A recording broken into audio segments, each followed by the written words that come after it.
Monster Castle, paranormal,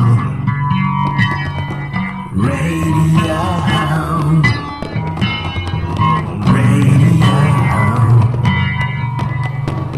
Monster Castle, paranormal, digital radio, KTLK. Yeah, the Fringe FM.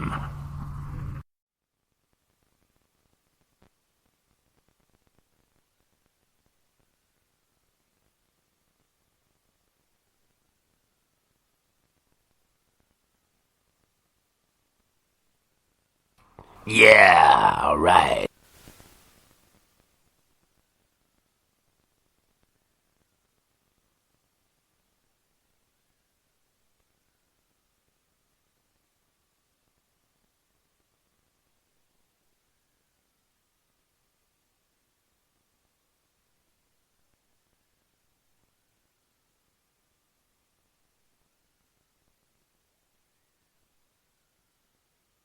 Am I still on here, or is anyone else still on voice here?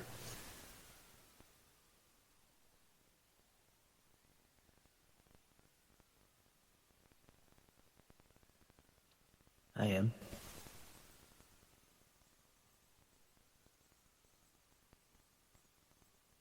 I don't know. I clicked a couple of things looking at other stuff, and I kind of lost Discord for a few minutes.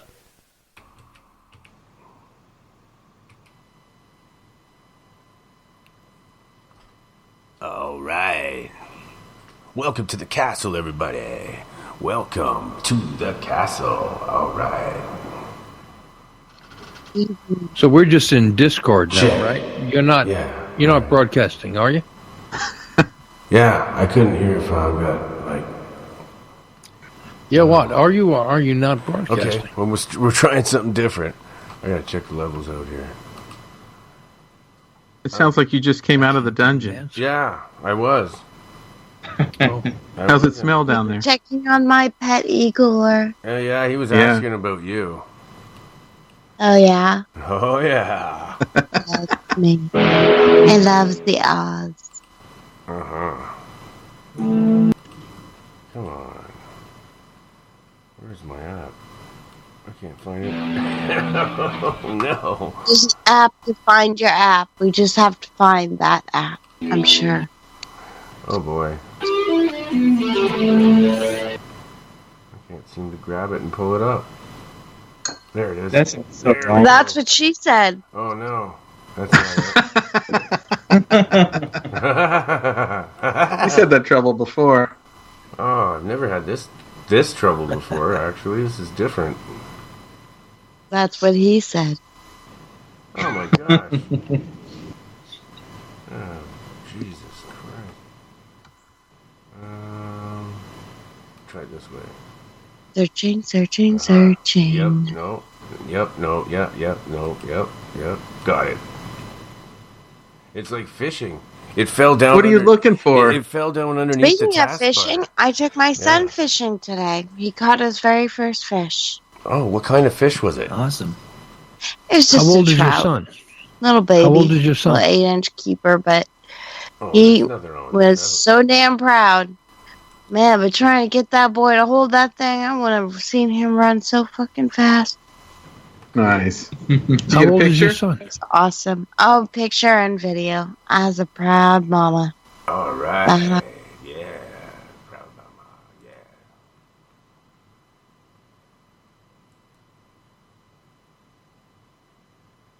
Nice. And what, did you guys eat it? No, he didn't want to eat it after it got thumped in the head. Oh, yeah? Oh, really? Yeah. What's wrong with a bunk in the head? Well, yeah, you gotta thump the fish after you catch it so it's not like sitting there like floundering and kind of starving for air. So we thump it and then put it in the cooler and eat it later. You grab by the tail, you smack it, and Thump. then it's, you know, it's the end of it. But that just kind of, I guess, did not suit well with him. That kind of. He's kind of a little wuss about things. Yeah. That's, he grew up in California. I don't blame him. They're full of pussies there. Well, fish lives matter too. Yeah. Yeah, and it's like, what does a guy in Alaska do? He just punches him, man. He punches him. Willie. Yeah. Fish beater. Yeah, man. It's hilarious. They take like a billy club to those suckers. They're huge. The pikes up there in Alaska. Yeah, man. That's Alaska. Whitetail pikes grow up to what? 12, 15 feet They can up in Alaska. They can take your finger off, man. Those things. You have to be a Neanderthal to live in Alaska. I mean, with those 15 feet fucking trout. I mean, it's ridiculous. The white pikes, they're bottom feeders and they have no teeth, but still, they're huge. Yeah. They're big and huge. Yeah. So we're going to do a show tonight, Wolfman? We are on introduce live the guest? right now. We are on right now live. All right. You want me to introduce the guest? I'd like that. Would be proper. Let's see if I don't know anything about him. Okay. All right. Well, he is. I found him on Twitter, and he's got a podcast of his own. He does Ouija boards, shamanistic magic, and he's into demonology and all kinds of dark paranormal things, which I really like. So they call him the Vayu Tiger. Critters, creatures of the night. Yeah. And come on out, Vayu Tiger. Welcome to Monster Castle. Yeah, very glad to be here. And, What can we call ya? Yeah, you can just call me Vayu. I'm fine with that. Some people call me Tiger.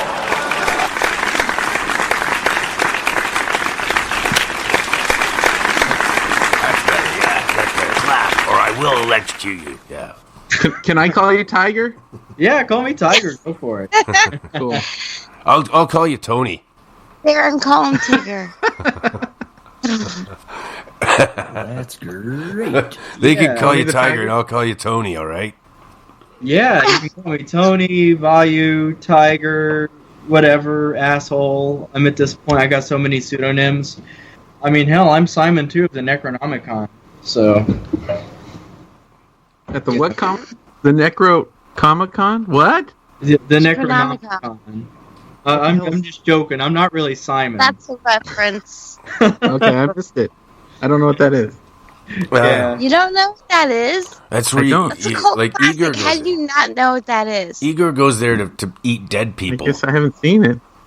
Okay, you know what? I'm gonna bring Igor out, and you're gonna be electrocuted just for that one. I'm gonna get Yeah. You're Electrocuted. fucked. Mm-hmm. I don't hear him. He's just asleep, I Oh think. no, you don't really want to get him out right now, do you? Darren up the wall for this cast. I don't That's think he his deserves punch. it yet. Yeah, I mean, I would say it's almost an accurate description you put up. I wouldn't say it's more shamanistic magic, but I would say it falls more lines of Western ceremonial. And the roots I to would Western put falls more ceremonial. under the demonology aspect. How'd you get- Okay, what's that? How did you first get into that? How old were you? Oh, actually, a while back I made a very long video about it. It's not up anymore, but it all started when I was just a teenager. There was this experience I had, me and my friends, we had this brilliant idea, parents weren't home and we're like, hey, let's play hide and seek in the dark, no lights Sure. on. And, well, Great. like I said, there were just three of us, and one of my friends, he got pushed down out of nowhere, and there was a wall behind him. And then there was another experience to where my friend got tapped on the shoulder, and I was on a totally different floor than both of them. So I just heard this thumping or running and everything. Then I went into the front room, and they were pretty shooken up. I guess the game was over then. I'm like, what's going on? And they're like, And then they started explaining to me their stories. And we was sitting on the love seat. I mean, we got rid of the couch at that point where I lived, but they were getting too close to me, and I was in the middle. They were clinging on to me like little girls. I'm like, guys, stop! You know. Then there was this shadow thing. It just started pounding on the front door. And we had the blinds open a little bit, and we could see the shadow, but no one's standing there. I'm sorry. So, did it knock in like threes, or was it just a pound constant? It was a pound. Just one single thud. It was like the pound was really loud. But that was in the threes. Yeah. So was it in threes, in threes or? The particular number I'm not sure about, but it was loud enough and enough times where it freaked my friends out. Well, the reason why I'm asking is because generally when it's a disruptive entity that wants to come in and cause mayhem and mischief, it'll pound in threes, knock in threes, close doors, open doors in threes, slam them shut. And that's a way that they tend to knock down the Father, Son, and Holy Spirit. It's their way of mocking. Yeah, I'm aware of the knocking, but I think it varies. But they ran to the back. How long did it last for? It just happened for just a few seconds. Then they said, "Screw this, we're going to go to the back door." Then the entity was there at the back door and started pounding on the back door. Then at least it's polite. Are you sure it wasn't somebody trying to deliver like something to you, like pizza or something? We could see through the blinders. You know how when you in certain blinds, how you can screw them to where you can kind of look between the holes or the spaces in between. Yeah. And saw nothing but a shadow, or nothing but a shadow. There was no person there. We ran to the back door, almost the same thing, and then, what happened was they said, you know what, if that thing is in front of us through the front door, and it's going to go after us, we'll let it take us, but it's not going to touch us. But they ran through that door and ran down the street and never talked to me again. What? Yeah. Did they blame you for it? I don't know. I mean, it happened when I was a teenager. I didn't really take it to heart. You know, I wasn't really a part of any cliques. I'm like, whatever. You know, it's kind of moved on. Well, how did it affect you, though, mentally? How did it affect me? It actually made me curious. I've always been sort of the adventurous type. It's part of the reason why I joined the Army. But like I said, it made me more curious. Rather than being scared, it's never been in my nature to get scared or get angry or even get upset at something at first hand. It takes me a little while to process that because I have Asperger's. So rather, I try to figure out why this happened, and what was it. Do you know what I mean? More of a rationalist than anything. Try to rationalize what's around you. You didn't really get scared, did you, because you have Asperger's? No, actually, I to be honest, you can call it sadistic, but I kind of enjoyed it. It was something different and new and exciting. Yeah.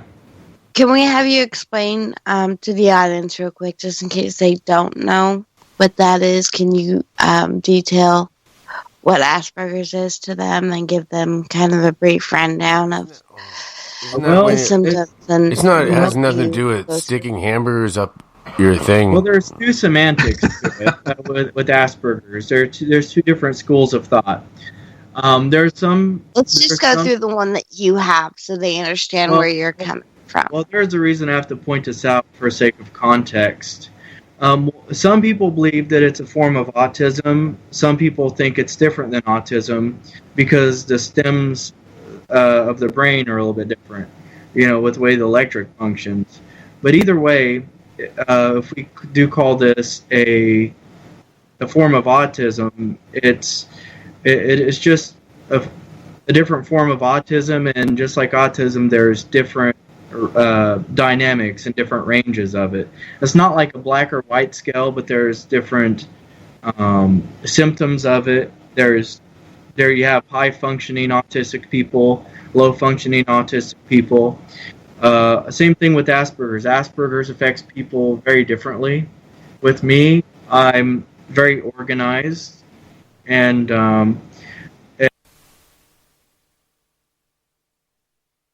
with Asperger's, they normally have a very taste for obsession with stuff, you know.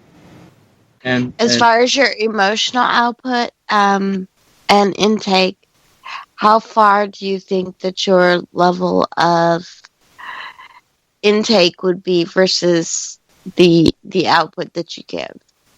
Is what we're looking for. We want to know where your sensitivities lie on that, so that we know, the information I besides put in, your obsession of objects, we obviously know that your curiosity is at a high peak. But we want to know what makes you open to all of this other intake of extra senses and sensory observation. We're talking about like emotional. This is a very big thing. With how it affects me is a little bit different. I'm more of a high functioning one, of a high functioning person with Asperger's, because a part of it is where we mimic. You know, like we have emotions, we can feel emotions, but we have a hard time expressing them. So it's a lot like being a sociopath, but with a different title. You're not really a sociopath. The dynamics are very different. But like I said, we could feel those emotions. A sociopath wouldn't feel those. You know, the skeletal structure of it is basically the same. Yeah, but the older you get, the better it gets. Like a person who's autistic, or let's say with Asperger's, when they're 7, you know, they have a tendency to have trouble in their teenage years, but it gets better and they seem almost like a normally functioning person in their 20s on up. We get that from mimicking and imitating, you know, to see how other people react and get used to that. So how does that positively affect your exploration of the paranormal here, or the ghosts? Good question, Darren. Well, it's because I don't walk in with an emotional ideology.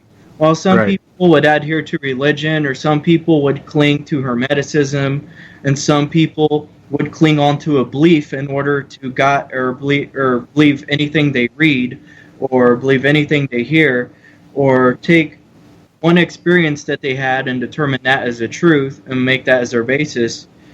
I don't see it that way. Just because one thing happens one time, I'm a rationalist to a degree.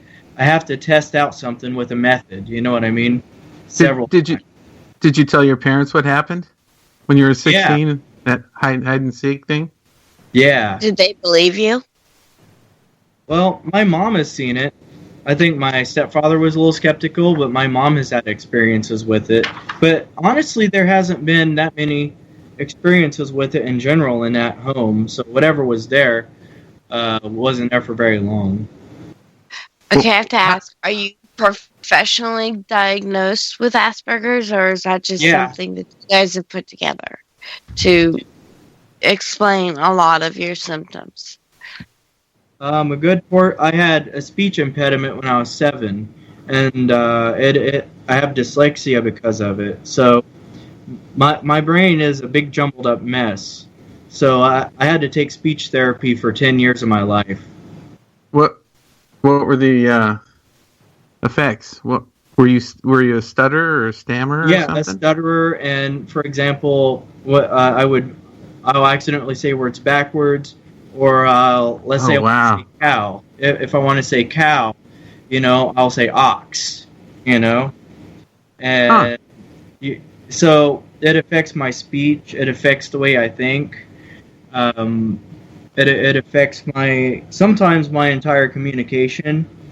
And even without going too deep, it can affect me on an emotional basis if I don't keep it in check. So I wasn't even aware of it until I was like 24. I knew something was off at that point after I got out of the Army. And the doctor, because when I was a kid, when it came to Asperger's, when I was a kid, they didn't know much about Asperger's or autism. There wasn't much investment in it. Went to the doctor, told him everything. He goes, "You have Asperger's," and it kind of filled in the gaps where I felt like I was feeling empty. Do you know what I mean? Oh, absolutely. Yeah.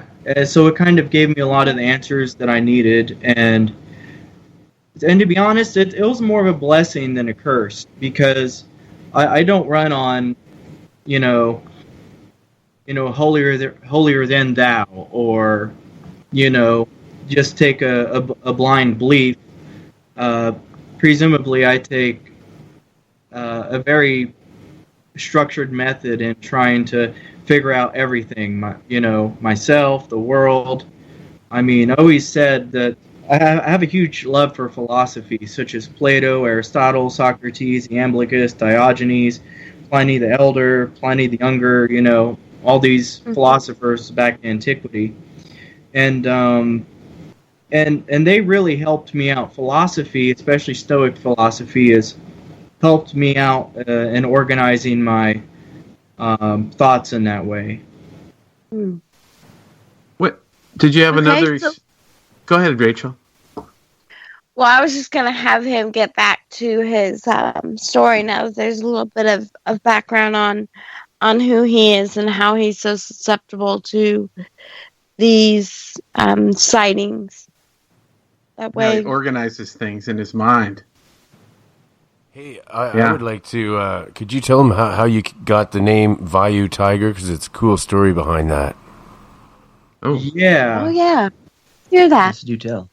Yeah. Well, that's a very interesting story, because at the time I was undergoing Golden Dawn studies. I wasn't joining the order or anything. And then I started studying these other, this is where it all started. Started going through all these other cultures, such as Hinduism. I started learning to read, started learning to read Greek, started learning to read Latin, and I started to explore so many different things. And my study of the tattvas came out, and the tattvas are like the 5 elements, and you meditate on those. For example, you'll have the air of the fire of the earth, whatever the case may be, and you would meditate on those. And I said, why am I only learning an aspect of this when I could just go to a Hindi teacher? So I went to a Hindi teacher, and kind of funny. I cracked a joke, and we don't know where it came from. He goes, "You really are the Vayu Viagra, aren't you?" I'm like, hey, that actually sticks. Vayu Viagra is very interesting. Vayu is wind or air, and it's one of the tattvas. And Viagra means tiger. I thought that was like for a pill you take for sex. Yeah, and then I started to realize that. I'm like, oh shit, I was just gonna take my. I kind of like the name Vayu Viagra, but Viagra might throw a lot of people off. So I just went with tiger. On and then off. He does prescription ladies, so if you're open to that, Yeah, that's. I don't know if it's single. But it makes sense astrologically too, because astrologically, as a Libra, I'm the cardinal of the air sign, and I don't think he knew this, but also my Chinese sign is a wooden tiger. I know I'm conflating one study to another, but it's just an interesting observation. That is an interesting observation, how those two can coincide. How do you find a Hindi teacher? Like, did you just go to your... Were you still in high school, or were you old after the military? Well, this was all after the Army, after I got out. So how do you find a Hindi teacher? I'm 30 years old. Okay. How did I find him? Well, honestly, I just did a Google search. Oh, okay. I want to learn this stuff. After Google. Yeah. I honestly just did a Google search and found a meetup group and I run to this old guy, and he seemed pretty cool. And we started talking, and I told him my situation, how I was kind of looking more esoterically into things, and he knew I wasn't like a New Age hippie, or I wasn't like one of these people who's so serious that I pretty much lick my own asshole, that I was sincere about everything I did. And I've never heard that term before. That's pretty serious. I'm learning all sorts of things tonight. Yeah, but he gave me my start. He was one of those big influencers on me. How old was he? Oh God, he was 70 years old. What was his name? Do you remember? It's pretty cliche, but his name was Raj. Raj. Nice. Yeah. Special. Sorry. Yeah. Was it Sheldon? Yeah. What did he teach you? He taught me some of the Hindu prayers, some of the Hindu mantras, the art of meditation. He taught me a lot about the Hindu mythology and all that sort of stuff. Actually, one of my... Isn't that kind of like contradiction against everything the Army and the military taught you? This is the Monster Castle Paranormal Radio Show. We explore the paranormal phenomenon with researchers and skeptics from all walks of life and beyond. This is a good time for a drop. Saturdays, 9 p.m. Pacific, midnight Eastern. Thanks for the warning, at monstercastleparanormal.com. Are we at break time?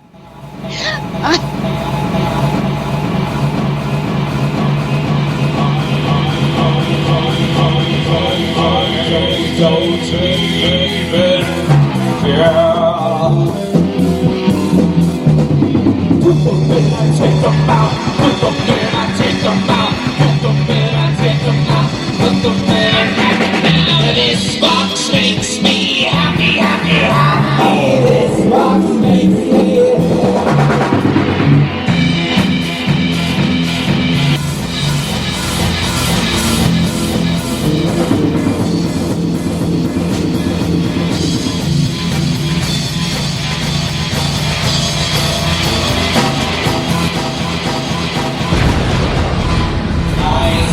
in the basement and I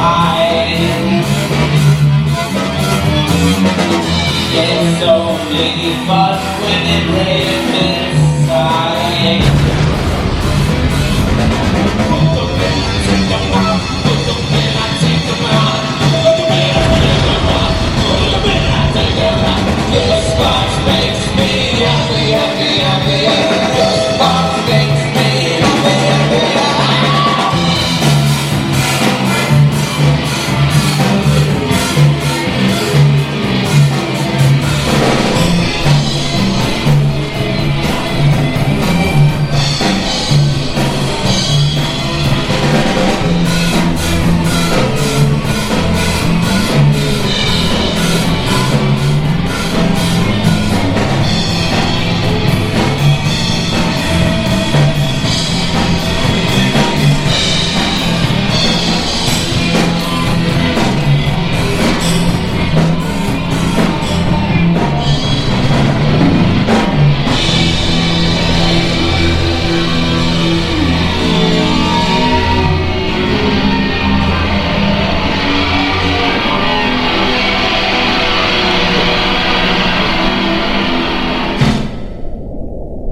Well, that was pretty weird.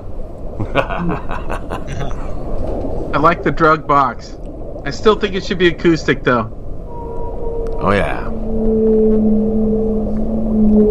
It will be. Robert. Yeah.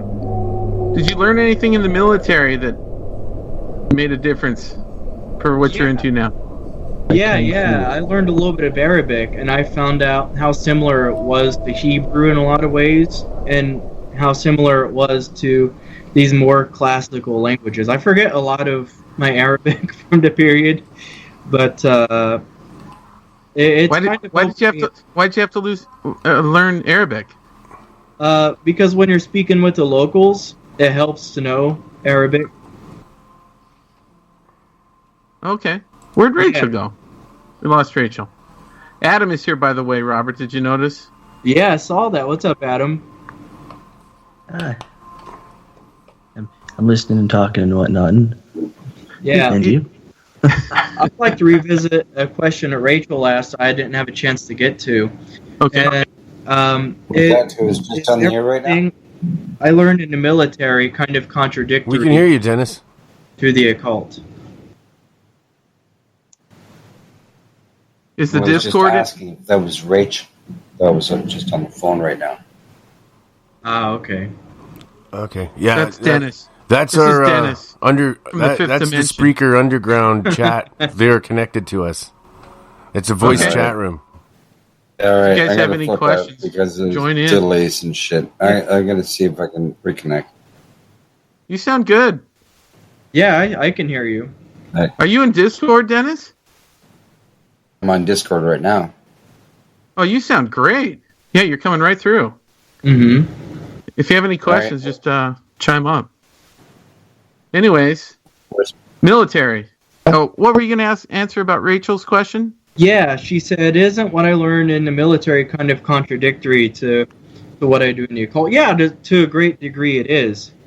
I mean, but to be honest, I've always been somewhat of a troublemaker in the military.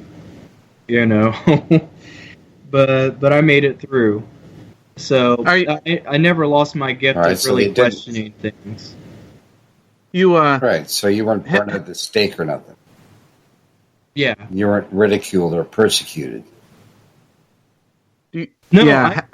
I kind of kept that quiet. You know what I mean? I wasn't as much into Yeah. it as I am now, but I kept a lot of it quiet. No, I was listening to you earlier. Yeah. So, Yeah, having so what do you Asperger's is- do? Sorry, go ahead, Darren. No, go ahead. Go ahead. No, so how do you? And I never was formally introduced to this gentleman that's on the line. This is Tiger. He's into demonology, name? Ouija boards, and we're just about to get into why he's on the show. We're kind of going Yeah, through I know. his history. Yeah. Okay. Sorry. That's okay. Apologies. All yeah, right. I was asking for his name. That's all. His real name's Robert, right? Robert. Yes, Robert. But I'm calling him Tiger tonight. Yeah. I'm going to call him Rocky. What's up, Tiger? Oh, yeah. I'm gonna No. call you Yes, Tony. Eye of the Tiger. Hey, Tony, how you doing, Tony? That's right. You can call me Tiger too. All right, When did- Tony the Tiger, right on. That's You great. got any cornflakes?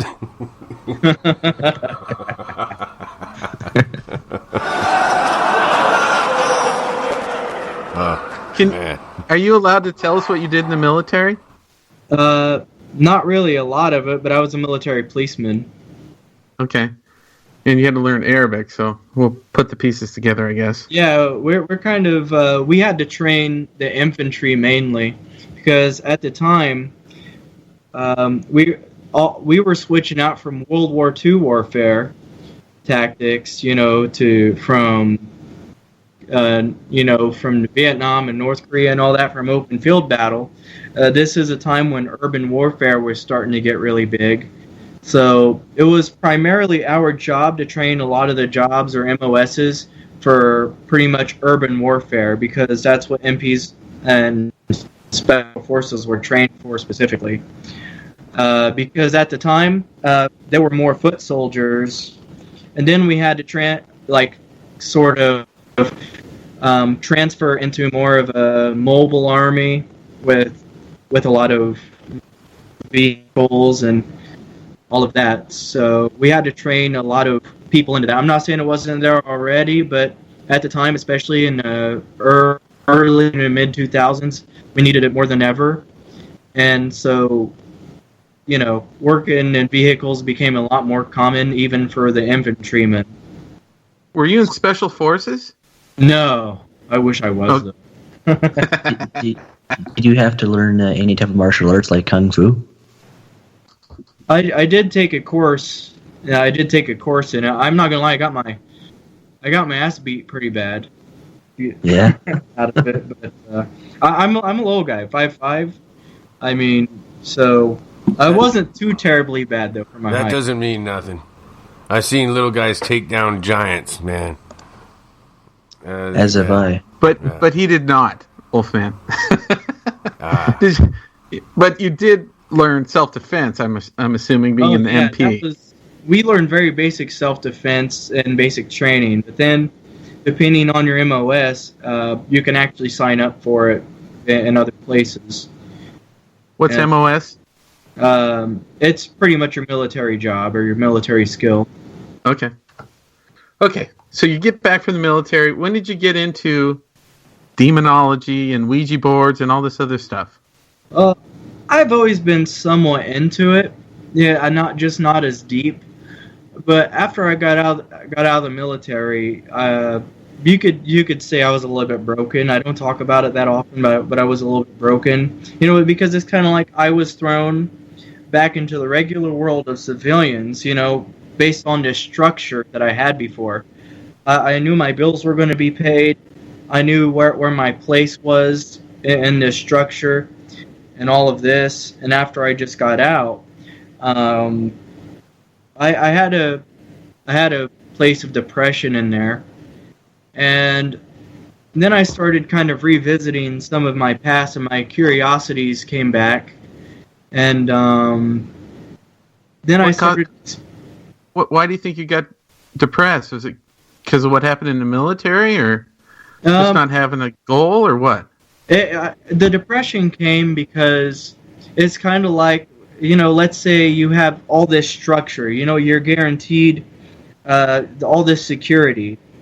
You're guaranteed a place to stay. You have your friends who you fought with, who are your buddies. Yeah. And you have all these other people around you. It's a good support system. Then once you're out there as a civilian, it's kind of like that support system is gone. Did anything weird ever happen to you? Learned in the military, you just don't find in the civilian world. Because in the civilian world, you're lucky to find loyalty. But even in the army, if you hate the guy next to you, or even in military service in general, you can absolutely hate some guy's guts. But at the end of the day, that you would put your life on the line for him.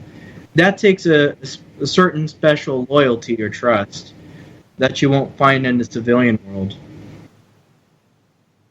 So that's what brought on your depression, just not having the family of guys around you, the support system? That was a big part of it. And plus, once you're thrown out there, Why'd you quit the military? Did anything strange happen while you were in the military? That's a great question. I got I had can't even speak, once again, Asperger's, but I had an honorable discharge, and it was pretty much something that happened to my legs, you know? So, pretty much, like I said, I can walk, I can function and everything, but... Did you get injured in the field, or was it just something that happened? No, it was after I got back. Wolfman asked, did anything happen when you were in the military that was kind of paranormal? I can't really say that there was, and if there was, I didn't even notice it. Because when you're doing a job, you're just doing a job. Yeah. You know what I mean? Correct. So no UFO sightings or anything? You never heard of any? In the military, no. Okay. So do you have your Ouija board with you tonight? No, actually. Like I said, I don't necessarily do Ouija board. I know my friends do it. Oh, we got to schedule a show for that. Get your friends and everyone over. That's what we were talking about this before. Some people that know how to use it and they're good at it. And it's responsive to them. And then people can phone in with questions and see what the board says. Oh, jeez. You were into Ouija boards, though, right? I think they're interesting. I like other means of spirit communication, though. Can we first talk about the Ouija board, though, just for fun? Yeah, I'm open to that. Can you tell us an experience you had on the Ouija board that was interesting? Well, there was one experience I can recall, and it was at my friend's house. Sorry, honey, I'm back. Hey, that looks great. But I was pretty much in Illinois, up near Rockford. Oh, yes, I miss you. Ooh, my Igor. But I think Igor has a heart on.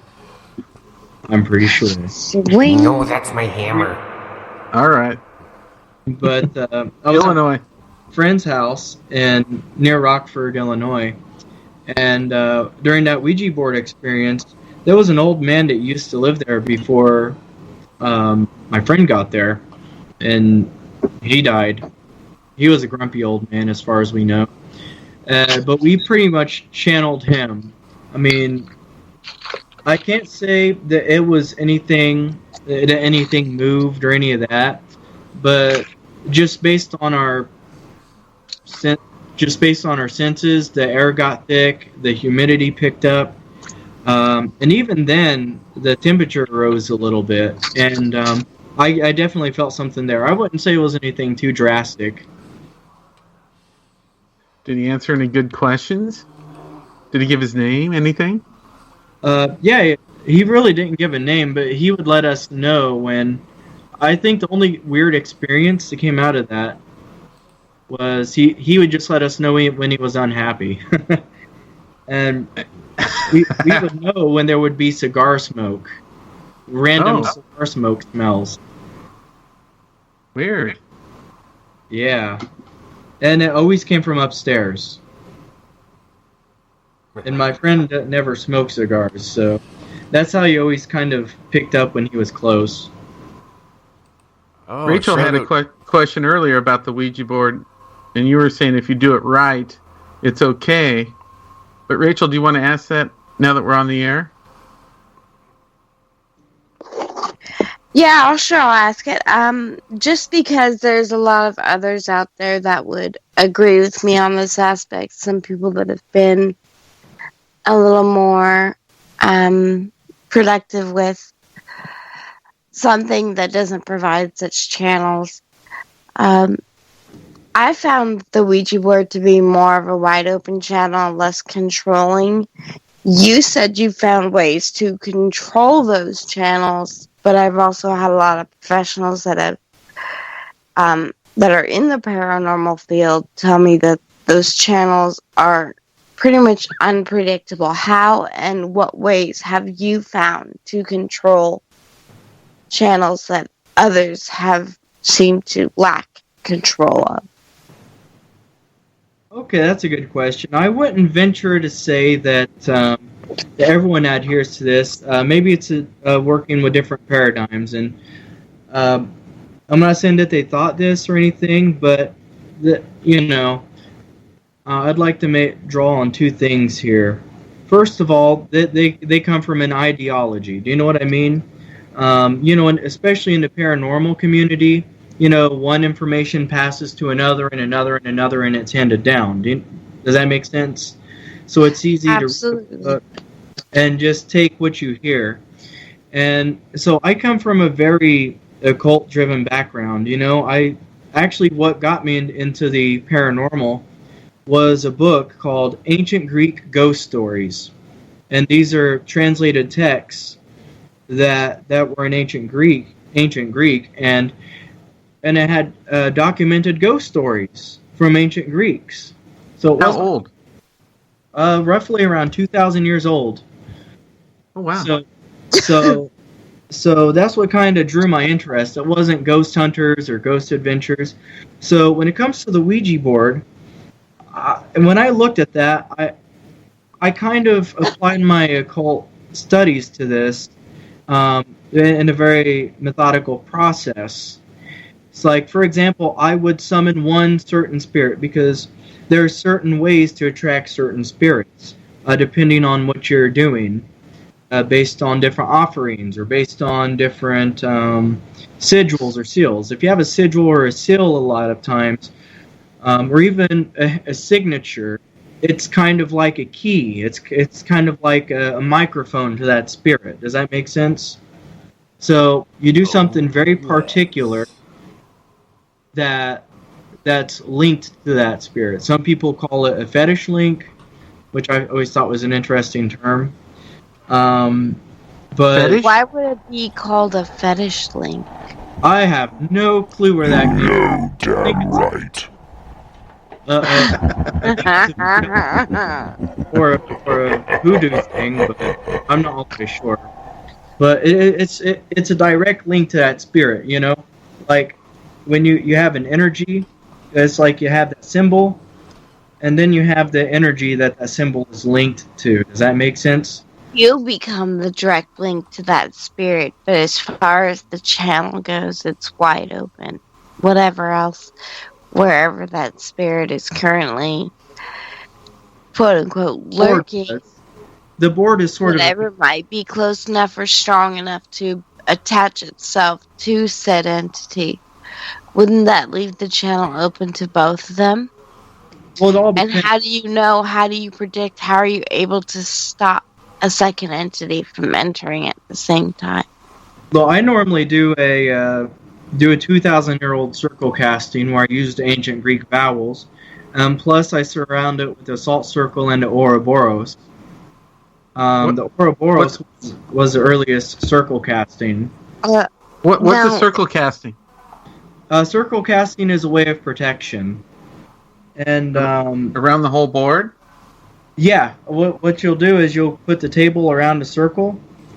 Salt has always been very conducive to protection against spirits. We see this in Roman times. It's more of a shield, from my understanding, though. It's more to protect a object or person, not necessarily as a control. But it's more of a shield. It's more of a protection, personal protection. To protect the spirits from me. It's still not closing the channel enough, is what I'm asking. I want to know what you would do to close that channel. Or how do you prevent you just have a to bad get spirit? Specific. It's kind of like if I type in A on my keyboard, then the A is going to come up. Do you know what I mean? Rather than pressing a P. I know if I press P, what if I took that key and removed it and put the L over where the A spot is? Does that still do the same thing? Yeah, because I've done that before. But if you have a direct link, though, it's normally instant results. If you have a direct link, because it's something that's so intimately tied to that particular spirit. How do you get a direct link if you don't know who you're going for? Or do you do it when you know? Who you're going for, I think it's a bad idea to sort of even get involved with it. So you did, when you did the Ouija board in the house, you knew you're going for the old guy with the cigar? Yeah. Okay. I gotcha. Yeah, so you have to go in there with intention. Does that make sense? You're not going saying, hey guys, we're going to treat this like a game. You know, you go in there, you know what you want, you know what you want to ask, and you just do it. So you walk in there with that intention, and that makes a big difference. Did you have any animals in the house when you were using the Ouija board, and did they show any kind of reflection based off of the experiences coming through, the entities coming through? My friend did have a Rottweiler mix. I forget what the other one was, what the other half of the breed was, but it was pretty much a mutt. But sorry, Mike's sound effects for. It's okay. This Rottweiler, she got really close to. And whenever we had those sessions, she always stood really close to my friend. I mean, we didn't use the processes that I use now. I just kind of took her direction with it. But to be fair, I have very limited experience with the Ouija board. But her animal didn't quite react so bad. Does that make sense? Yeah. Yeah, that dog really didn't give a fuck about a lot. You know, as long as it was around her, really. Okay. So it was a clingy dog. Is that enough about the Ouija board? Yeah. Do you want to talk about how you connect? Yeah, what else I can add, honestly. Okay. So how else do you connect besides the Ouija board? What have you found? Oh, I've connected specifically through this method that I've been reading about. There's 20 plus rituals on it, but it's through an oil lamp. Now, before we have electricity, electric is a very, very modern convenience we have, and we always forget this. But before electric, all we had was oil lamps. And oil lamps have been around since around 5000 BCE. And so that's been my most recent method. What you pretty much do is you put olive oil in there, you put a cotton wick in there, and you burn it. And it could burn for a good number of hours. And so that's one method.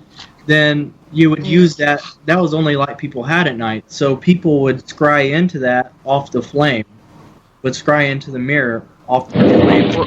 What's scry mean? Kids don't try this at home. Scrying is where you look at something, and then you see images, or you interpret those images which come up. So did you get yourself an oil lamp and start doing this? Yeah, actually, I have a replica of a Herodian age oil lamp. I did see an ancient Greek oil lamp that they wanted $85 for. It was roughly around 1900 years old. I was getting it, but yeah, I got myself a Herodian age oil lamp replica. Herodian? Is that what you said? What is that? Herodian age. When is that? I don't know that word. That was around the time of Christ. Herodotus. And it was, it was Herod who pretty much killed all those babies. But we found these replica oil lamps from that period. Okay. Mm-hmm.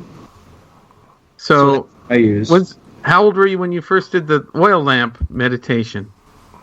I've been using oil lamps and scrying mirrors for a while now. Now, the oil lamps are fairly new. I prefer the black mirror aspect to it, though, because black mirror and hydromancy or divination with water are two of the main methods I've used a lot more. Okay, I don't know any of these things. So yeah, what is a black mirror and what was the water? Oh my What was Lord. that? Sorry, Black I don't know mirrors are these. cool. Darren, you need to do your research before you come on the show. maybe Or I'm someone else going to send you down to Igor, and he's going to whiplash you Maybe I 10 should just times. hang up and. And then I'll make Igor give you the I don't back. know all this stuff. I'm These sorry. are very, very earnest questions, actually. I'm glad he's asking in his own. It's good questions because some people just don't know, eh? So, yeah. But if he keeps it up, we'll, even just for fun, have You could Igor drag me down to the dungeon. It's okay. Put me on the. Take you to the dungeon. I'd take you to the dungeon, but I You think could put your me in the wife would dungeon. just Of the. I don't know the if you're echo. Igor's type. What is a black mirror? Okay, it's pretty it much absorbs like your energy. regular mirror, but instead of a silverback, you have a black board to it. Instead it of being absorbs silver, it's energy. black. So, And it gives like a gray and white reflection, or I don't understand what he's saying. well, with the regular mirror, you have it's a silver background. And that's why you can see yourself, because it's silver. Now, but the interesting thing is, once you it's kind of like a glass from a picture frame. If you paint the back of that glass black and you do it right, then it's going to have a totally different feel to it. It's going to darken up everything. And this was popularized by Dr. John Dee. He was at the time, the scientist, or Queen Elizabeth's magician. He actually coined the term the British Empire. And what's great about John Dee was he was actually running from the Pope and the Catholic Church.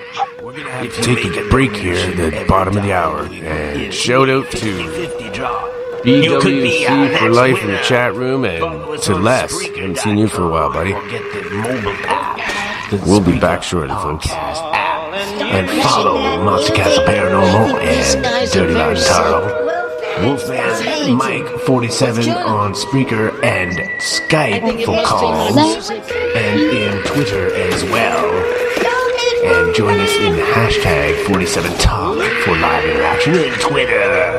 Alright, yeah. Make a call to the station at Wolfman Mike 47 on Skype, 775-990-8447 in the United States, and 226-271-3466 in Canada. Thank you, and shut up, Melvin Spacely. Trying to do a commercial here. Alright, yeah. Fantastic. You have nowhere else to vent your torment like a head. You know that they're lying to you.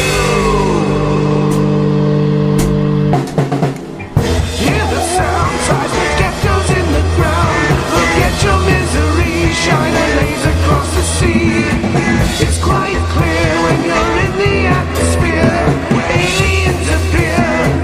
There's a sphere.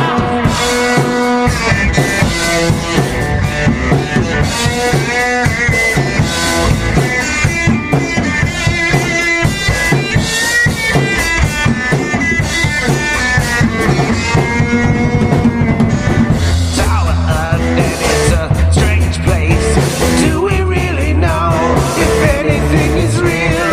It's a nice ball that goes out and out of space. It's a nice place. It's a weird place.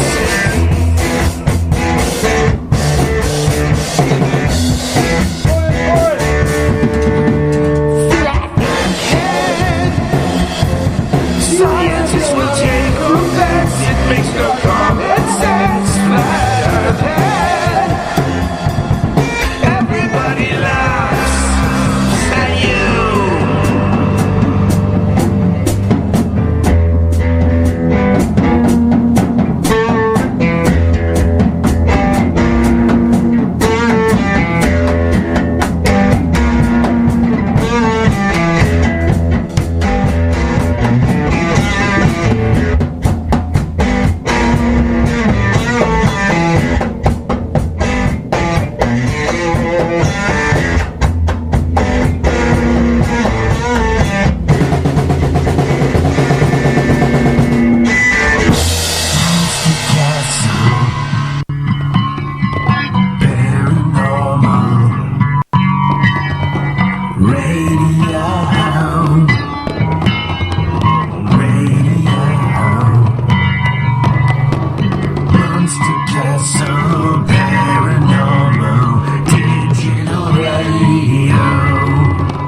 Oh, yeah.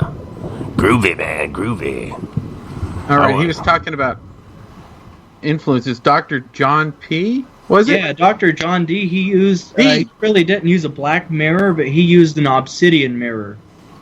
And actually, he created his own language. Edward Kelly would scry, and Dr. John Dee, he would take the things that were being channeled through you could, if you want to call it an angel, through the angel, and he created an entire language that has no relation to Latin or Greek or these other languages that he knew.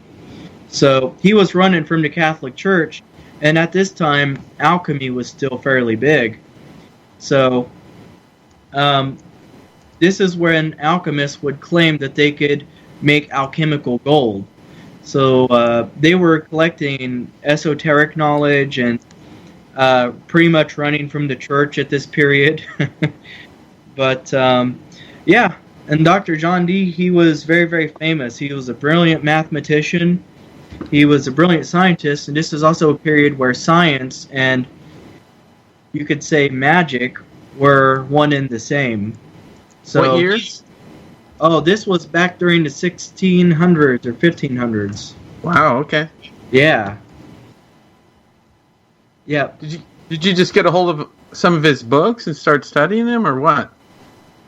I actually ran into him through a documentary through the introduction of the Golden Dawn. The Golden Dawn, Hermetic Order of the Golden Dawn, I should say, during the late 19th century formed in 1888. And then they recreated the Enochian system in their own way.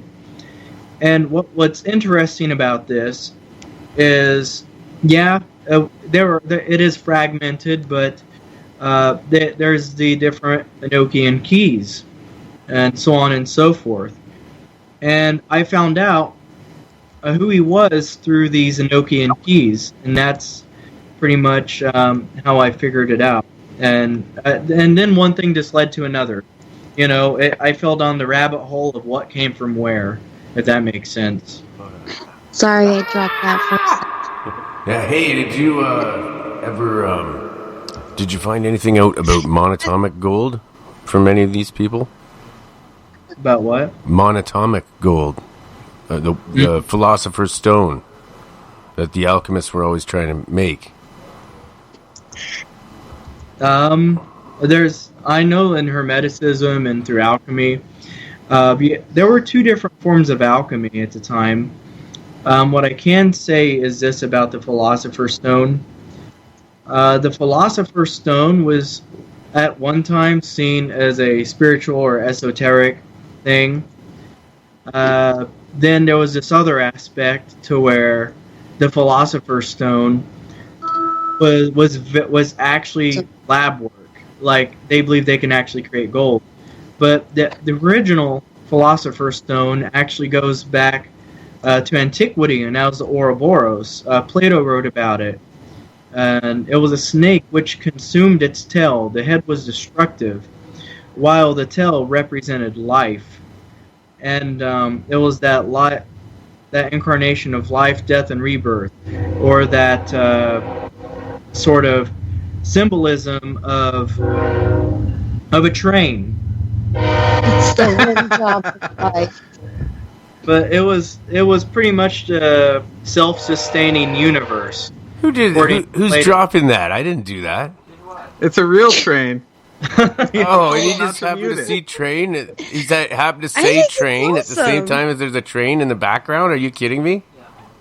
Do you get cheap rent needs with to come that? back in because we found his train. Well, I think the conductor is going to do a hit job on me one of these days. I think he's just going to Why drag. do you think that? I mean, I could see him giving me the evil eye right now, half a block down. Flipping All you right. the bird, half block down. For what? What'd you do to him? I don't do Who? anything. I'm an angel. Oh, bullshit. I call bullshit Fools on do that one. shit. Oh, touche, salesman. Bullshit. But yeah, that's the whole general thing of this damn train and Dr. John D. But you should really research him. He's a fascinating character. Dr. Yeah. John. I will Okay. have to do that sometime in the near future. Can we get back to the black mirrors and Yeah. water? You seem so interested in this. For an atheist, you seem extremely interested in this, Darren. Why is that? Magic. Who told you I was an atheist? Oh, I thought you said that on one of the other podcasts. My bad. Okay. Misinformed. He's not an atheist. How dare you assume his religious views? That's okay. You can call me an atheist, but I don't think I am. I don't know. Oh, I am Mr. The man with 1,000 questions. I don't really have any answers ever. It's sad. No convictions. well, But pretty yeah, much hey, to answer your question about black mirrors, oil lamps, and all of this, anything with a smooth surface that's reflective can be seen to scry through. And this is the main method I actually personally like to use when it comes to spirit work. Can you get into specifics about exactly what you would do? And what did you see? Happened? I want to know what he's seen. What was some of his experiences, actually? Well, yeah, that too. I'll go through the method and the experiences. Okay. As for the methods, what I like to do is I know these very long, antiquated prayers and stuff. And the thing is, when you're doing this, the first thing you have to do is control the oxygen going to your brain. I'm not saying hold your breath, but what you're doing is the first key to meditation or any form of experience is to control the oxygen flow. For example, in the Bible they call it the breath of life. It's because so like Lamar's class. Yeah. The thing is with the breath of life, they found out that the breath is connected to life because once something dies, it stops breathing. But this made them ancient peoples further experiment, saying, okay, what happens if I controlled my breath? When they get angry, they say breathe in and breathe out very slowly. It's because this lowers your oxygen level to your brain. And this puts it in kind of a state of, I don't want to say bliss, but it makes you slow down a little bit. So once you can apply this to meditation, or once you... So such slowing the blood flow and creating a release of serotonin, just kind of happy chemicals is what it's doing when you slow the oxygen. Yeah, endorphins. Yeah, that's generally the first thing. Endorphins. Yeah. So, for example, you can use Domnominus or Akramakare or... What are those? Whoa. Oh, yeah. You're back on those words. Huh? Dipshit here doesn't know what those mean. Well, my witch fellow has no idea what that means. Oh, these are just all ancient Greek words, really, that are used in ancient magic. For example, Ablanathalba is a word used associated with the deity Abraxas. And what you would do is... Oh, Braxis. Yeah. And what you would do is you would build a triangle and you would say each word, because words represented power. Words were knowledge. Like most deities associated with words were gods of magic. You have Thoth, you have Odin, you have Mercury, and so on and so forth. Most deities of language, which started from the Phoenicians spreading their language, which gave the Jews and the Greeks their language. That's why you have Aleph and Alpha, and all the letters are almost the same. But they realized words were magic because you can say them, and you can turn these into mantras. But they also saw how organized written words can build trade and build economies and build civilization. And build architecture. So, and that's just a whole nother field. But what you do is... What's your favorite mantra? Personally, I've been getting into the PGM sort of stuff, and I've been sort of creating my own out of that. Primarily the ones that I just showed you guys just now. Akramakari. Can you spell that? Can you speak them? Can you give us a little... You know that right, like? I can do that. Yeah, well, what you would do is, we call this vibrating the words. So, it's AKRAMMACHARIE.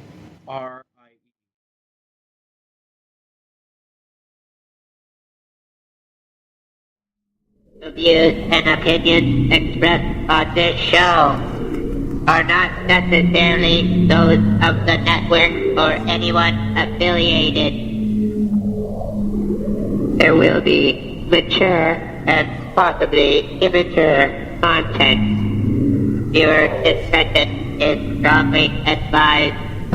As a matter of fact, I probably wouldn't listen at all. It's very poorly produced. Take me to your leader. Check. Relevant Spacely here.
Been feeling like a family reunion for the last. I wonder if this is the Shift Happens show So great to see you all and that I was supposed to be on. making new connections, putting the names to the faces, and old connections, and I really love this event. I think it's the standard storyteller in the world. I'm going to mute again. I just wanted you to know. Okay. Bleeding into the mic. Here, Jimmy. So the world knows how much. I'm not going to try anymore.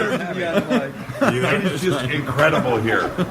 Oh, good time at the Fader compound. We were just outside. Nori was here, so he did a drive-by.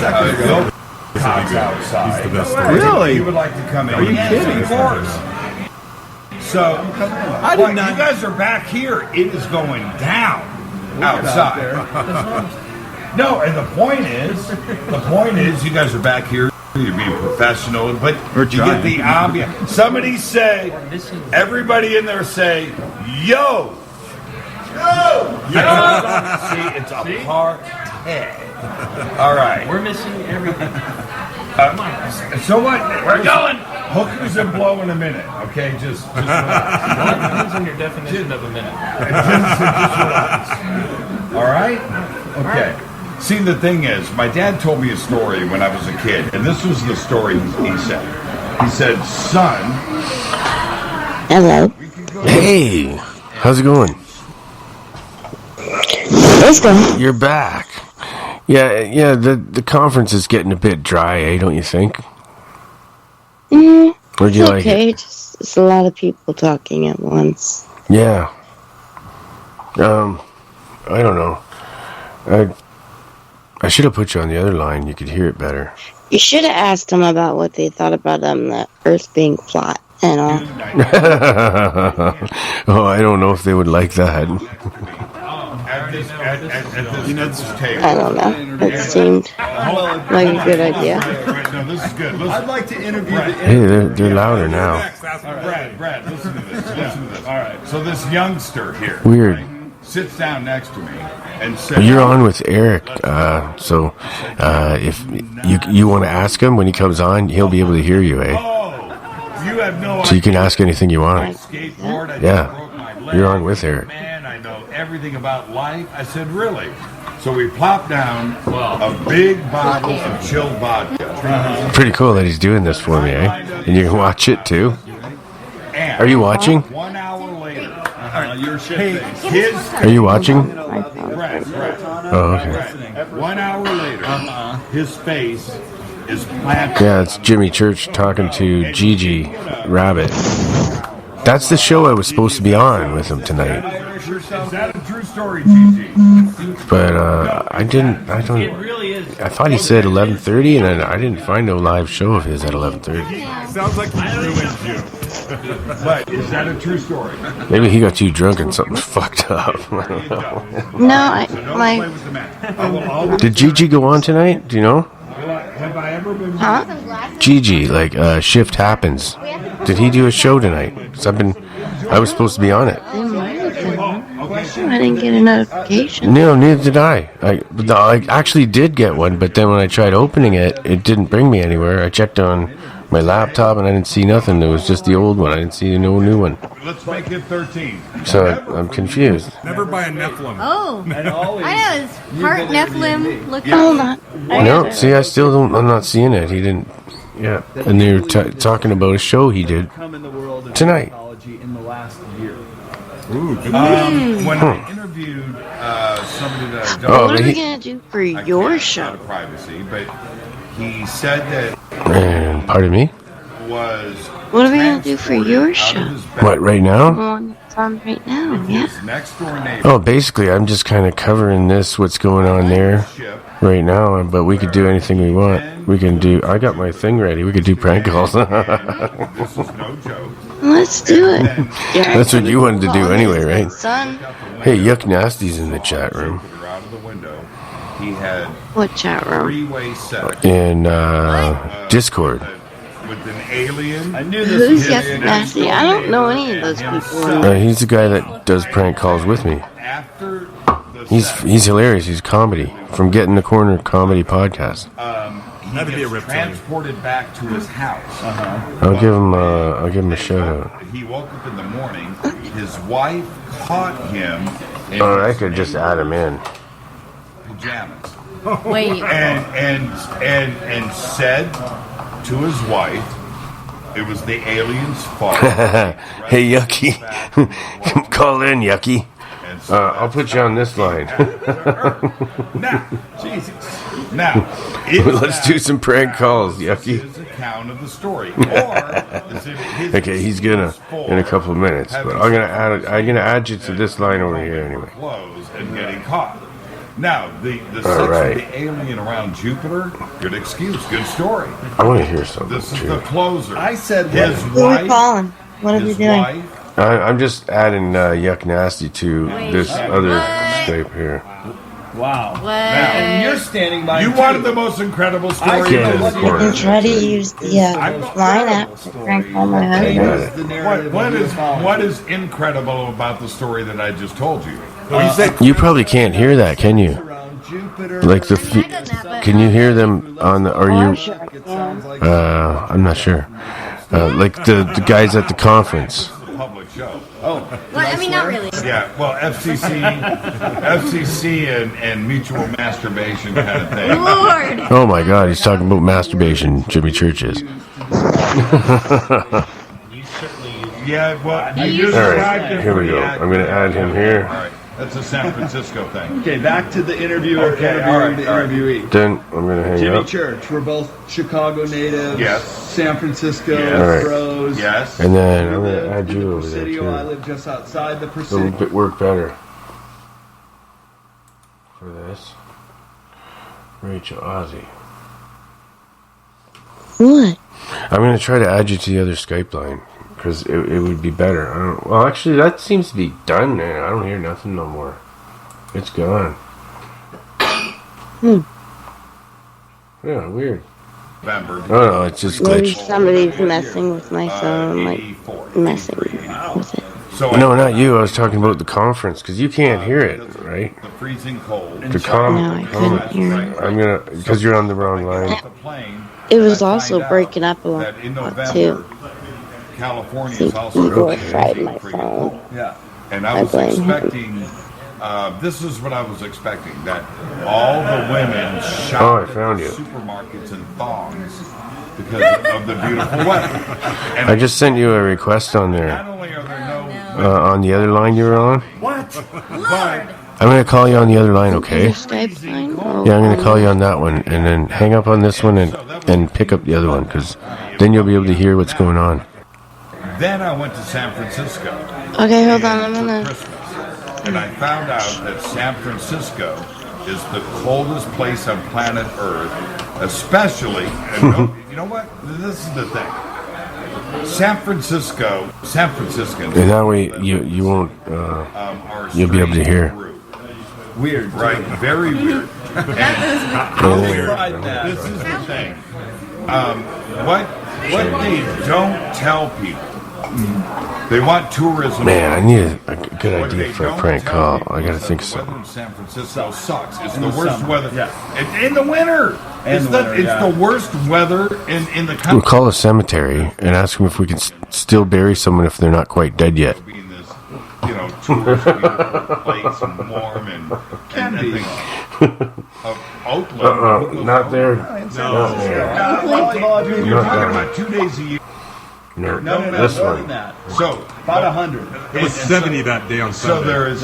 It was sunny on Howard Sunday 2 weeks ago. It was a Baker Day. Jimmy, you're kind of dog San Francisco. Trying to direct her towards the right Skype. There we go. Right on. Hey, look who just got here. That's better. From Hong Kong. Is that better? Oh, way better, yeah. That's the cleanest Skype connection I have. And now you should be able to hear this. I was on my way to find my washroom. Now you can hear the... Can you hear that? Pretty urgently. Yeah. The I conference? gotta get Periscope or something. Isn't that what it's called? Periscope? Yeah, it's Periscope. You don't really need to have it. If you click on the link, it'll just pop up for you. So, and then this is the other trippy thing about San Francisco. I think the link is... I'll put the link here for you. Who else is on the What line? they don't realize in San Francisco, It was in there and I want you to from take this the wrong Apocalypse way, but it's a earlier. fact. Nobody. It's this. No, People in San Francisco hate the rest of the world. No. And wait, people in San Francisco especially hate Los Angeles. It's a fact. No. It's documented. No. Wait, No. wait. No. Baby. I know. Oh, hold on. They I think he added it. LA so much. But what they think, No. wait, come on. It's a giant Dodger thing, Stop. Jimmy. No. And wait. No, it's wait, a- let him finish. Let him But finish. this is No. the trippy thing. The people in San Francisco think that the LA hates them back. Yes. And Los I'm going to Angeles. drop it in for you. She sounds like a cute doesn't little know elf. that San Francisco exists. Lori. We don't know that there's a city up there. What's with all the hating, man? There is no Oh, hate. It comes you got to from accept my nowhere. friend No. request. For some reason, I can't drop it in there. Wow. That sucks. Why do you guys throw batteries? Brad, you should know better. Jimmy, he does this to I me know, too. there's a rivalry. I don't feel it. I know. I Why love is LA. it? But why? I love LA. I feel I've been it. to LA. It's awesome. But why is it? You guys get more sun. That's true. But if I lived in LA, I would get fuck all done. And I would never get my work done. And the fog Oh, we were days are actually Oh, wow. one. Okay, I'm... one of your friends. You never have to worry Pardon me? But why do San Franciscans hate? Oh, were you That's- talking to me about adding that? No, with I'm the- not saying. No, the you know what? Skype file? Yeah, I'm talking to you. I sent you a friend request. If you look in the chat, Thank you. The summer of you should see a friend request or a contact request I sent you. I love it, everybody. And you guys. I gotta. She's going. I thought San Francisco. The Point Break. San I made all Francisco. of that I don't up. think she could figure out what I was trying to do there. Come on in, brother. Come around the corner here. I just did with Jimmy. Chuck D. 5 minutes, real quick, Chuck D. Okay, I thought I was gonna have to get high. I never get to do I this. have a quick story to talk eventually. about. I always have to do Do you want to take the sacrament? Oh no. Holy shit, they Nobody got right on the set. Let's be the Dan Aykroyd vodka out again. Oh my god. the interviewer Oh shit, wrong line. 99% of the time. And I've always Oh, where are you? Add you when it hung up on the call. who does the questioning because you I can guys still hear you. have a bit of intelligence of your Yeah, own. it's because I called you to back use on the right other one, words on the wrong to one, I get the think. best Oh, that's okay. out of your That's guest. fine. So my It sounds first fine, question, actually. Jimmy, is what do you think is the most profound thing that you've It's just that you won't be able to hear the people at the conference from that one. I don't think. I'm not sure. Can you hear it? I don't know. I don't think it'll work like that because you're on the same computer. story, or did you I talk don't to know. a whistleblower who may have had the Why do you guys want me to do all this shit at night? on your site? You don't have to do Shuts anything. down. In your mind in the last You don't have to do anything. really advanced the whole I thought you'd like this concept because of ufology. it's just like being at the conference. You know what I mean? It's the next best thing to being What there. would that be? Okay, take it. Okay. It's large groups of people. I get nervous. Do you like put your hands underneath your armpits and then hold it really tight and then smell them? No. And then smell your fingers? Rhinstead forest. The black forest. Let's crank call somebody. Okay. Yeah, no, I know what you're talking about. Yeah. So what did you learn? Yeah, he may just put somebody on the phone with us anytime. Oh no, this is the show right now. That's right. Right. But that is. He can't put anyone on right now. This line really is like a shitty line. Let me call you back on the other. Yeah, call the other one. He went into the forest with his guide, and we record something. Record the testimony and what he saw and about the clicking. And they saw why they're recording. Right. They saw the lights pointing at them. Yeah. All right. That is one case, but I'm not too sure about some other testimony. Okay. But this. You must get some crap people that think they know something that are just perhaps making it up.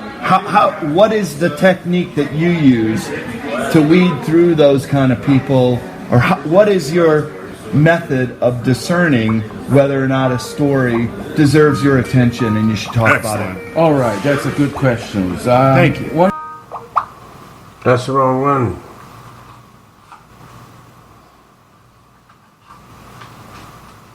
Throw me cigarette out, please. Mm-hmm.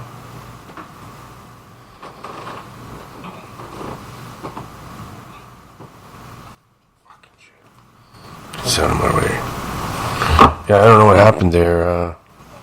The feed is gone. Yeah. But it'll probably come back either way.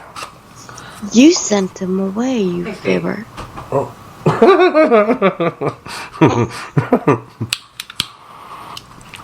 All right. Yep, I sent them all away. Get out of here! It's all bullshit! Okay, so if we can't call my husband in the other room, what are we going to say? Okay, yeah, nothing. It can't be something that's going to give him a heart attack or anything. He can take just about anything. Yeah. Oh, by the way, dish it out twice as quick, so beware.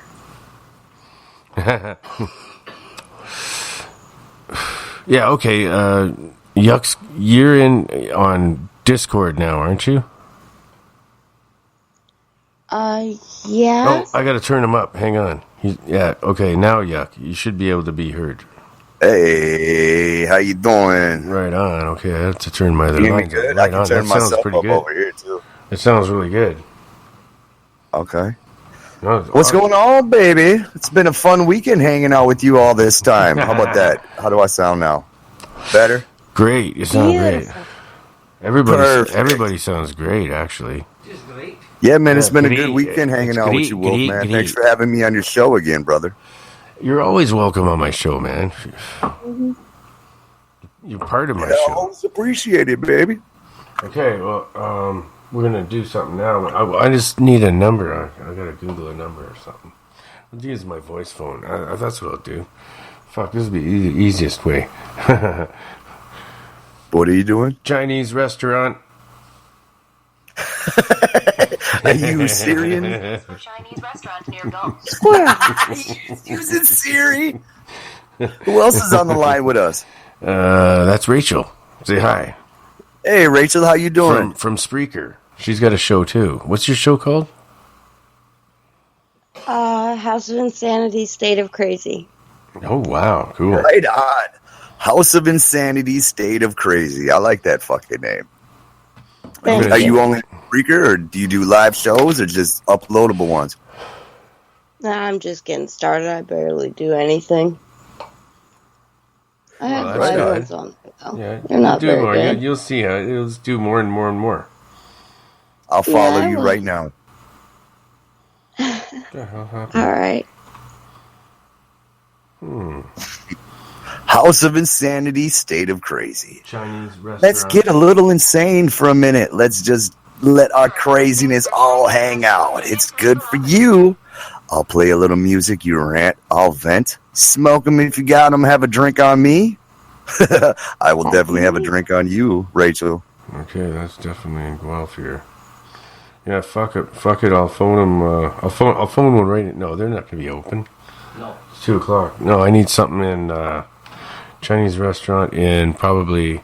Let's see what time it is in Britain. Actually, I can check it right here. 5 p.m. in Australia. 4 p.m. in Japan. I've already got 2 clocks set for this. Yeah, but we went through this yesterday. Japan, nobody speaks English. Yeah. So we'll do Australia or England. Okay, I'll try Australia. There's only one asshole we know from Japan that speaks English. Chinese restaurant, Australia. Number. Here are phone numbers for Chinese restaurant near Southport. Siri. Okay, and great cocktails. American cuisine. Oh, that's perfect. We'll phone an American restaurant in Australia. Perfect. Or there's a Chinese one. I'm going to rebroadcast on my YouTube. No. Wait a minute. This one's open I late. need a drink for this. There you go. I gotta check this out. Girl. Where are you located, Rachel? Oregon. Hey, there you go. Where the weed is legal, right? Yeah. And we wouldn't care if it wasn't. I know that sentiment too well. Wish my state had it legal. They're not open late. Yeah, it's alright. Makes the edibles better. Holy shit, man. Those edibles are crazy. One top. I watch Joey Diaz's podcast. He's always eating them stars or whatever, those monster stars. I forget what the fuck the names are. Monster stars. I don't know. I could be wrong. It's some edible in California. He be going nuts on it. Nice. I have no idea what monster stars are. Oh, we should sell them for my show. That's perfect. We could sell those, yuck, for Monster Castle paraphernalia. Yeah, we got the monster stars for sale. They're 88.8% fucking THC, 12% chocolate, and the rest is a little bit of fuck yeah mixed in. I have 0 milligrams of THC, 12.76 CBD. God damn. The taffy I have is 47.6%. I have to check that. Holy shit. It also has Thorazine and a couple other B vitamins in it.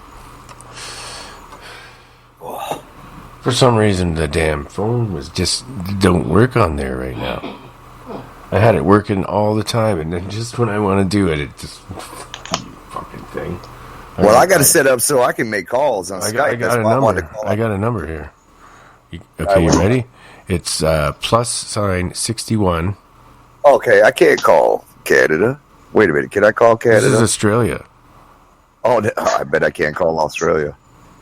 I think I can only call America and Canada. Just try it. +1. I'm trying. +61. Yeah, and okay, wait a minute. Spice Temple 280781888. All right, I can call Australia. It just costs 2.3 cents per minute. Oh, we'll make it quick. Oh yeah.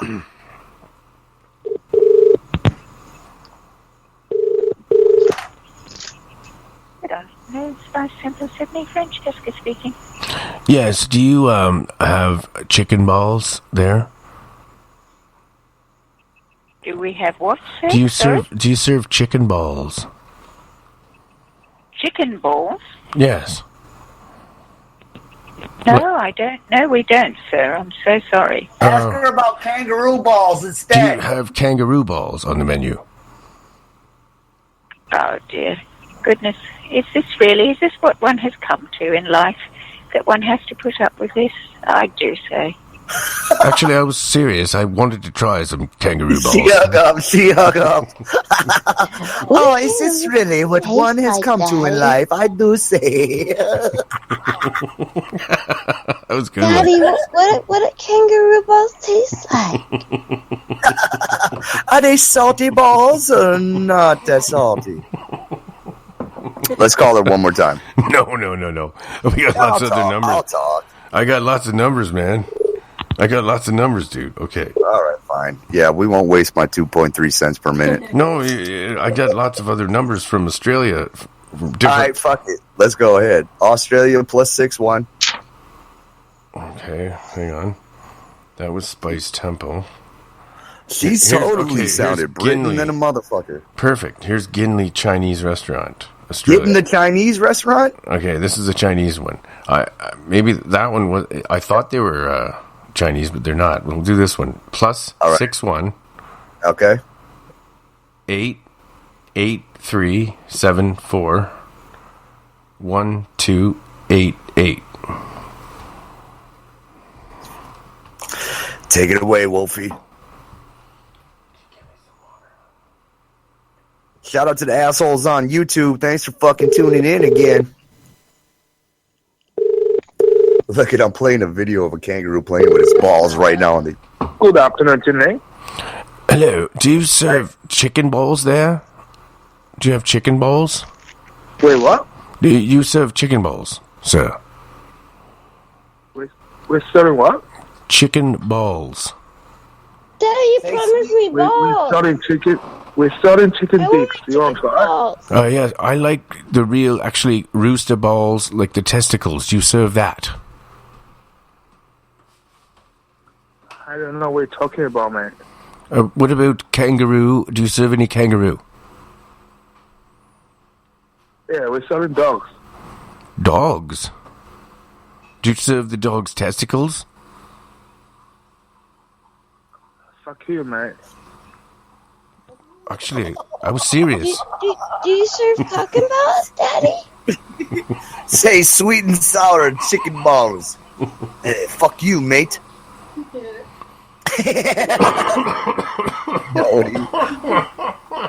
Yeah, shout out to you guys that are on YouTube. Hey, let me know if you ever ate some chicken balls or some dog testicles. I'll be right back. In Australia. I'm ready for another phone number, Wolfie. I got $8 that we can burn through. Man, I'll be right back. What's he doing? He might be choking on them chicken balls. Let's do mate. one without Mike. Wolf, man, where'd he go? So what's up, Rachel? How you doing tonight? I'm just watching a huge ass house spider crawl up my wall. Oh, you don't kill spiders either? Oh, not that fucking spider. It's fucking huge. He's that I'm big, not huh? going anywhere near it. Oh yeah. You guys got them big ass spiders in Oregon, like they do in the desert. Google it if you'd like. Common house spider. Seriously, it's bigger than a. It's bigger than Quarter? $50. $50? Oh, hell no. Mm-hmm. Holy fuck!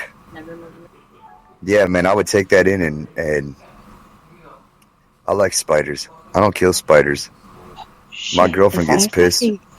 Get that little son of a bitch? I can take him in there to my husband and make him scream like a girl. Do it! I'll give you $1 if you do it, Rachel. And if I fucking miss... Okay, alright. Hold on. Rachel, that was... Liquid courage. That bitch is big. Rachel, you were really funny, man. Daddy, you serve cock and balls. What? What she said in there, did you hear it? It was funny, man. Oh, what did she say? She goes, Daddy, do you serve cock and balls? Oh, Daddy will, baby. Cookie. I'll serve it to Wolfman, baby. Oh, yeah, she said, I want a cookie. Yeah, that was good. All right, you want another one? Cookie? You want another one? Ugh. Yeah, come Okay, on, man. let's see. I got $8 to blow through. We're Aussie. good. Woo. Okay, if Aussie this China son Kitchen. jumps on me, I'm hanging up the phone. Aussie Don't even China bother calling Kitchen. me back because I will be halfway down the street. Okay. Aussie China Kitchen. You ready, Yuck? Hold on. I think you should take it and throw it on your husband, though, Rachel. I think that's a better I'm idea. not going to throw it up, but I'm going to take it up to him and see if I can get a reaction. At $8. Oh, Sky Genie's in the chat room, man. Sky Genie actually lives in fucking Australia. What's going on, Sky? We're calling your local fucking Chinese restaurant that cooks cats and dogs. The guy even said he cooks dog. I know, I heard him. That's some craziness. That was weird. All right, I'm ready for another number, man. Let's keep calling Australia. Okay, well, this time I got to make it more realistic. It's going to be a Sky Chinese. Genie. Hey, hold on one second, Wolfie. Hey, Sky Genie, what is some restaurants where you live? I got one here. Throw some numbers in the chat room, man. Let us call your favorite fucking McDonald's or.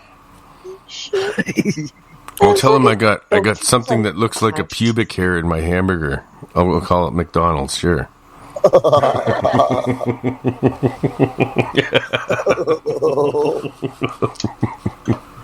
Hell yeah. Pissed. Shout out to the Sky Genie and the Sky Genie Show. Love that guy. Yeah, you should have him fuck around with you sometimes, Wolfie. He doesn't talk so much about rape like June does. Oh, yeah? Oh, yeah. June's the only one who has that problem, that Japanese son of a bitch. Yeah, he's funny, though. Oh, man, June is a really good guy. He just got sick, dark humor. Honestly, he's one hell of a fucking dude, Wolfie. Oh, I know. That's his humor. I get it. Sky Genie says, there's nothing good in my town. It doesn't matter. What's open right now in your town, Sky? I know he lives in like a rural place in Australia. And I think, what do you say, like a few miles from the beach? Yeah, aren't they all a few miles from the beach? I'm ready for numbers, Wolfie. Oh, sorry. Here's a number right right here. here. I'm just telling you. Oh, I was waiting for you. Okay, here it is. Plus sign 61. Got it. 755268328. There we go.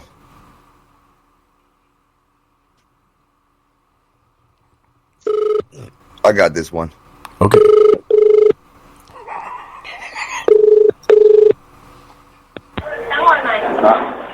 China Kitchen. Hello, mates. Can I get some sweet and sour chicken balls? Delivery. No, sorry, we don't do delivery. Oh, then I'll pick it up. Can I order sweet and sour chicken balls? Yeah, give me 1 second. What do you say? Sweet sour chicken balls. It's made from the real chicken's balls, right? I'm not too far. Only 2 miles. Only 2 miles? That's very far away, mate. I'm coming. My girlfriend lives right around the corner. Okay. So what would you like? Sweet sour chicken balls and 2 crab rangoons. 1 second. 2 sweet and sour chicken? Balls. Chicken balls. Sweet and sour chicken balls. No, we don't have chicken ball here. No chicken boy? Yeah, no chicken ball. No chicken bowl. All right, let me get 2 cats sweet and sour and a side of crab rangoon. Sorry, mate. Could you mind to say again? I say 2 cats sweet and sour and 2 crab rangoons, and I think I'll take a vegetarian egg roll. We don't have that. Sorry, mate. We're a Chinese restaurant. You don't have egg roll? Yeah, we don't have egg roll. What do you have then? We have normal Chinese food here, mate. Mate, if I do not pick it up from my girlfriend, she's going to be pissed. She said you guys got chicken balls, sweet and sour, cats, and testicles, and egg rolls with the crab rangoon, 2 of them. No, we don't have Hey, that. how Sorry, do you mate. order You don't have that crab food? rangoon? Yeah, we don't have crab rangoon here. You got cat rangoon? No, we only got crab call, mate. Cat call, mate? I'll take some cat call, mate. Hungry. Sweet and sour chicken cat balls. He's ordering the food. I need cat rangoon with a side of sweet and sour Mommy, dip. I'm hungry. Mate, where you at, mate? He's still on the line. I think he got me muted. All right, if you have me muted and you listen to me, I need 2 cats, sweet and sour, the whole cat, just skin it and cook it, deep fry, with 2 cat rangoons on the side. All right? I'll be there in 10 minutes. Okay, mate? And Hello? real chicken balls. Testicle. Hello? You're wasting my 2.3 cents per minute, asshole. All right, I'm hanging up on that motherfucker. A Chinese restaurant that doesn't have cat rangoon? What the fuck is this coming if to? they put you on mute, they're trying to trace the call, dude. I'll let them trace it, man, because it's coming up all fucked up. It's gonna come up like my Skype. Shout out to what the fuck, man, Llama, my boy Llama, the prank call Prince. He set up my Skype so it comes up in a local number to wherever I'm calling from. So if we're calling Australia, it's coming up with an Australia fucking crazy number. I got lots more. Not to be like a bitch about this. No, really, I'm gonna be a major cunt about this. I'm holding a giant ass spider in a fucking cup. Can I please go do this? Yes, do it. Throw it on your husband. What is she doing? She's got the I'm spider not in the cup and throwing it she's on about to throw it on her husband. Oh, a spider? Yeah, and he's gonna scream like a little girl is what she told us. Picture of it here in a minute. Just let it crawl down his shoulder. No, cause you don't know what he'll do to me in return. No, fuck that. Oh, okay. Well, he'd like to tie you up with rope and tape. Rope and tape. What do we do, rope and tape? Where's the rope and tape? Oh, June's got the rope and tape. One bit rope, one bit tape. Ping pong table. The air hockey. Go look on the air hockey machine. There you go. Shit. Are you putting him on your husband? No, I'm not gonna put him on my husband, but I'm gonna show him. We're gonna see what he does. Hold on, quiet.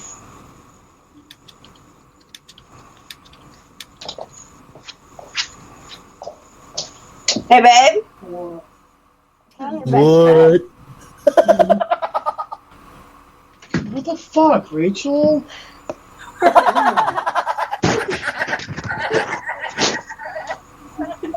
What the fuck, Rachel? Oh, and that's just seeing it. If I threw it on him, I'd be trampled on the way out. I'd be out that front door. Just eat it. Okay. I'll eat it. Squish it and eat it. Protein, meat group. Rachel, you're a fucking savage. I loved it. My girlfriend says, I love this chick already. Yeah, I'm gonna pay for that one later, though. He's already done a few things. We had to wait in the middle of our prank, which he always gets the better. Oh crap, that's huge. Oh, yeah. Goodbye. Alright, I'll go take a picture. What the heck is going on in here? I had to give him a proper burial. Oh, I see. So you bonked it. Him? I said, I hope I dismember him. Prank calls with the Wolfman on Get in the Corner Comedy Podcast. All right. You damn right, motherfucking young nasty Wolfman and Rachel and this bitch. Yeah. And now for something completely I still different. haven't gotten my cookie, damn it. Daddy, must- give me my cookie. No, We need don't a make me fortune reach in cookie, there. Daddy. Oh, No, you have been bad. Now sit down. no. Yeah. No! No! No! No! No! Wolfman. Yeah. I got Watch this. Watch this. I have that same shit. Listen. No! No! I got the same effect, bro, on my soundboard. No way. Hell yeah, dude. Man, we're cool. Yeah, man. We're cool. Like okay. That. Hey, this one's called Concubine. What'd you say, Rachel? I found a restaurant called Concubine. Hell yeah. Let's do it. It's a Chinese restaurant in Australia. Adelaide, Australia. Okay. Plus 61, I'm ready. Plus 61 882 12 8288. Here we go, Wolfie. It's your turn. Take it away, bruh. You got it, baby. Oh, yeah, I got this one. Shades of Santa? What's up with the 50 Shades fucking DVD doing upstairs? Isaac came in the room. Uh-oh. Uh-oh, what's going on, yeah? No, I just muted my microphone. This person's not answering. Let's try a different number. No, man, I was babysitting my girlfriend's 4-year-old daughter tonight, and my son, he's a 14-year-old fucker. He comes in the room and he sees a fucking DVD of 50 Shades of Grey laying on the table. He's like, oh, this is what you're watching with a 4-year-old, Dad? Yeah, that's great. Way to go. That's how. No wonder why my life sucks. And he was talking all sorts of shit and just walking away. That's what I was joking about. Anyways, sorry about that. Just a little inside look at Yuck Nancy's household. Well, this the nasty bunch. The nasty bunch. A gay old gray fucking retarded bunch. Oh, here comes Eric. All right, man. Tell me your number, Wolfie. I'm ready. I'm sorry, Rachel. Sorry. No. Yuck Nasty. What's happening, Yuck Nasty? Ow, who the fuck is here now? What's going on, That's motherfucker? Eric. Did you guys enjoy that? I mean, be honest. I mean, how was it? That was awesome, I man. can't tell. I'm too fucked up to know different. No, that was great. Did you guys? The you Periscope saw when stuff? Yeah, the Periscope was great. Did you like man. it, Yuck? Was it fun for you guys to listen to, or what? Hell yeah, dude. I was sitting here listening to it with my girl. We were enjoying it. We were watching the Periscope, too. Right on. Hell 90 yeah, viewers. man. It was pretty cool. I mean, it's like in 1:30 in the morning. We had 90 people watching, so that's not bad. Hell yeah, bro. It was. You guys having fun over there or what? Oh God, I'm so exhausted. I got Tuesday night, it's like been partying nonstop. You know, smoking and drinking. But I'm not. I'm old enough to know better. How far do you to pace live from myself, there? but- What's that? How far do you live from there? Good question. Let me think about this for a second.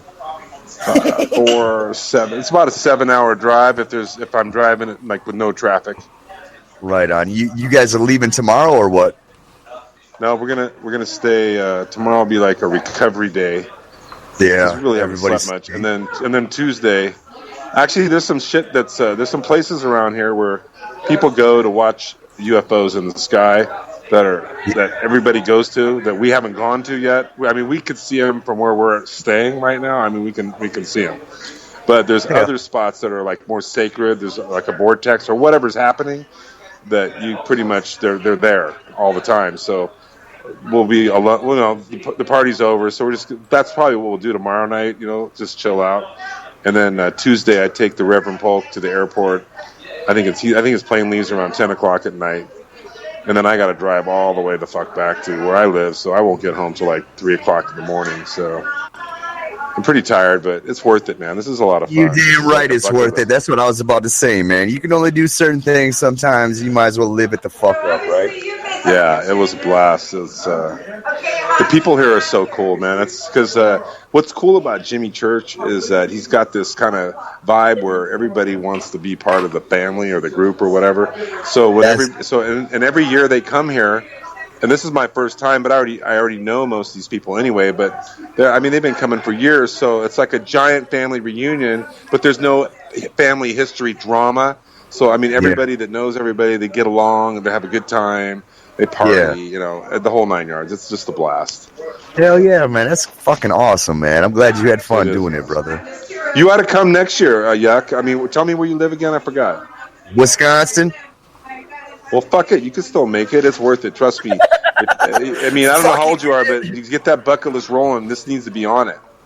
And that party that I did in San Francisco like 3 weeks ago downtown, that you need to get on that bucket list, Brian, too. There we go. Yes, put it on the bucket list. I'm gonna go outside so I can hear you better. Hold on one second. As soon as I don't give every dollar I have to my fucking son. Well, there you go. Yeah, it was like 93 yesterday. It was like about 99 today, but it's not that bad. It's like desert temperatures, so it's really not too dry. bad. Hey, we got 3 minutes left before I have to re-upload another show. So just wanted to point that out. And thanks, Rachel, for calling in. You were awesome. Right on. No problem. Thanks for having me.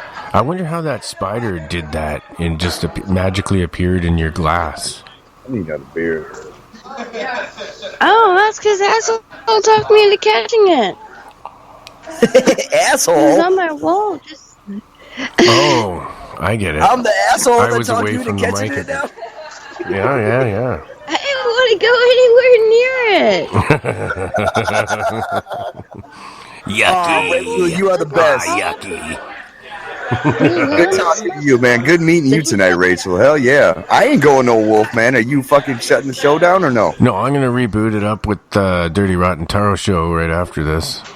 Right on, man. I'm gonna put my headphones down and grab a beer, and I'll be back when you restart. Okay, and thanks, Eric, for the footage. We really appreciated that. That was amazing, man. Thank you so much. I'm totally going to go check it out here in a minute as soon as he Where did he go? reboots. Eric's not there. Oh, it shows he's still there. So Eric. I'm here. Okay, I just walked like 50 feet, thanks. and now I Thank have you better so reception. much. It's weird. This is a highly energized area for, and I didn't know that until I got here, but it's the cell phone service. It's weird. It just hit and miss. You can, like I said, you can stand in some spot. There's no obstruction, and then you walk over 20 feet and it's good, and then 20 feet over there you don't hear nobody. I've having the same problem everywhere I go lately. Actually, it's strange. Yeah, I find it really strange. And you move it like 2 feet this way, and then it works. That's weird, and that's not normal. The world is flat. Yeah, it's because the world's flat. Probably that's what it is. Yeah. Oh God, it's flipping funny right now or something. Flipping like a pancake. Flip me like a pancake. Flip me like a pancake. Yeah. So we should come back. We're going to be coming back in a few minutes, folks. And thanks again, Eric, for that. And right on. Thank you, Apocalypse, and everyone else that was on the show. If I can, and thanks everybody for listening out there, man. And all material on the show cannot be distributed and sold without written permission from Igor. Yeah. Okay, well, I'm probably gonna just get a bite to eat and go to bed. So I'll catch up with you guys on the next go round. Oh, me and Yuck are gonna come back in. So, and you anyone you're welcome. You can come back with us too if you want. If I'm still around, I'll give you a call. But I'm just starting to fade. I've been going for like 14, 15 hours. I'm pretty tired. I hear ya. Anyway, it's all good. It was fun. I'm glad you guys enjoyed it. And we'll talk. If I don't talk to you tonight, we'll talk soon. All right? Yeah. Bye, Rachel. Thank you. And join us again for Dirty Rotten Taro if you want. Coming up soon. I'm going to reboot. And then if anyone wants to come back with more prank calls with the Yuck Master and the Wolfman. Crazy antics. Late into the evening.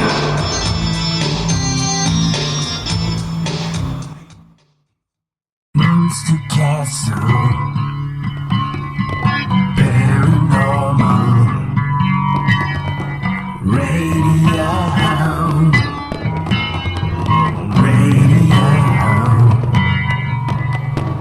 Monster Castle. Paranormal. Digital Radio.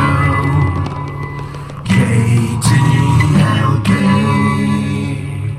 Yeah, The Fringe FM. An opinion expressed on this show are not necessarily those of the network or anyone affiliated. There will be mature and possibly immature content. Viewer discretion is strongly advised. As a matter of fact, I probably wouldn't listen at all. It's very poorly produced. Take me to your leader.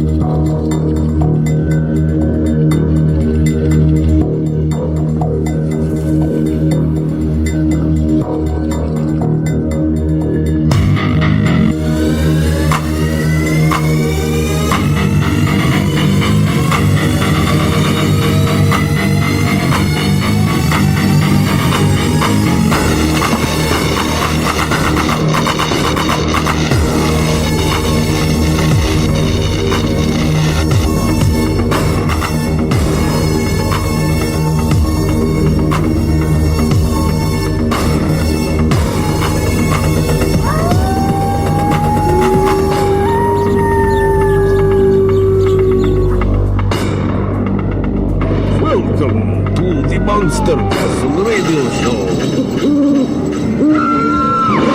For the extreme paranormal listener. And here is your host, the Wolfman, Mike.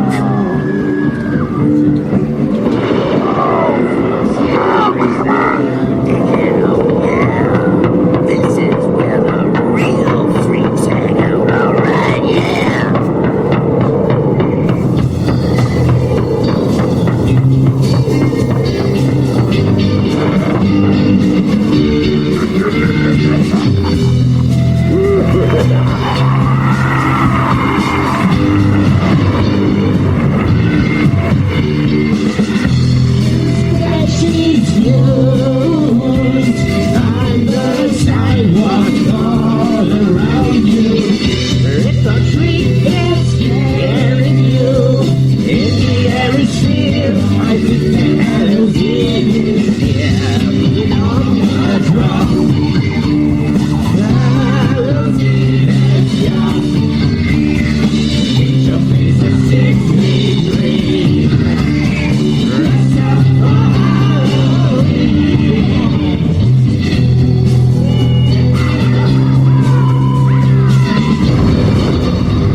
All right, how's everybody doing tonight? Well, this is going to be a pre-recorded show. Sorry about that, folks, but I got called in for mandatory overtime at the factory. So there's your incentive to go to monstercastleparanormal.com and donate today. Get me out of that factory. I need to do this full time. So we won't be taking any calls today, sorry. And here's the news with Melvin Spacely.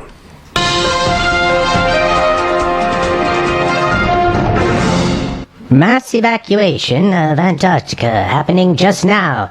All civilians and scientists being flown out. Special operations and military moving in. This astonishing report was published at Godlike Productions, a civilian working for the United States defense industry, published in the Godlike Productions that witnessed strange material and military movements on the way to Antarctica, and also knew that they were withdrawing all civilians from Antarctica. This comes as the Russian Navy is on its way to Antarctica.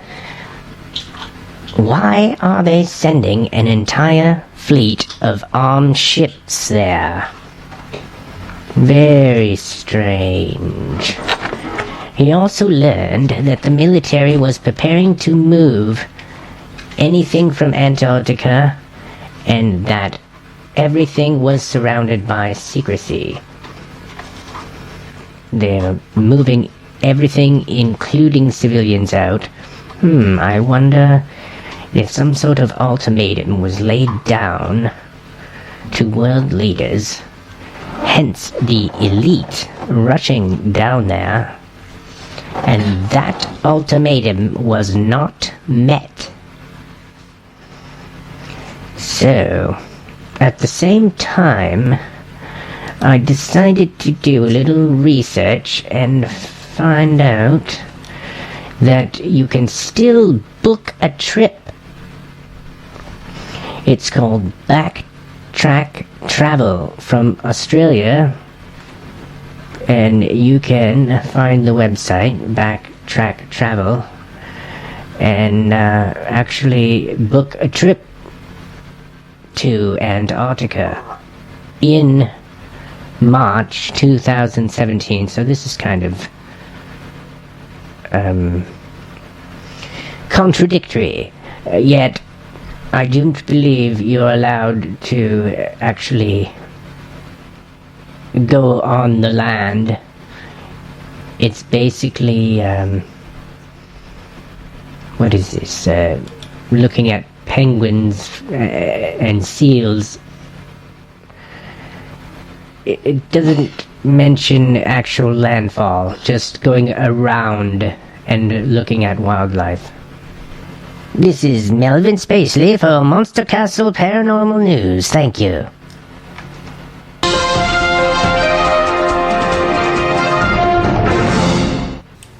This is Jeff the Grey, co-host of Monster Castle Paranormal Radio on the KTLK Digital Broadcasting Network, thefringe.fm.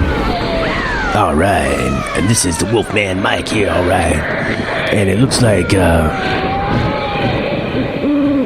since we don't have a guest live on tonight, I'm not sure what to do. Another guest actually canceled on me for this show, so it's kind of strange, but I believe I'm booking too far ahead, maybe, and that's why people are forgetting about it. Or maybe I should do some more reminding. But we have an awesome guest for tomorrow. And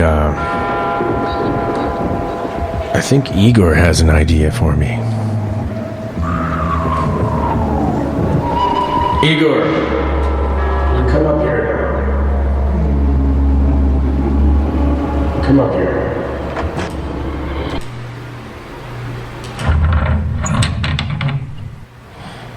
Yes.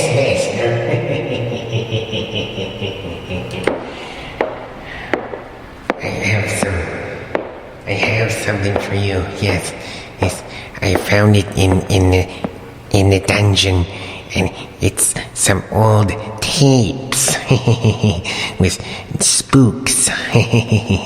Mr. Spooks. Remember Mr. Spooks?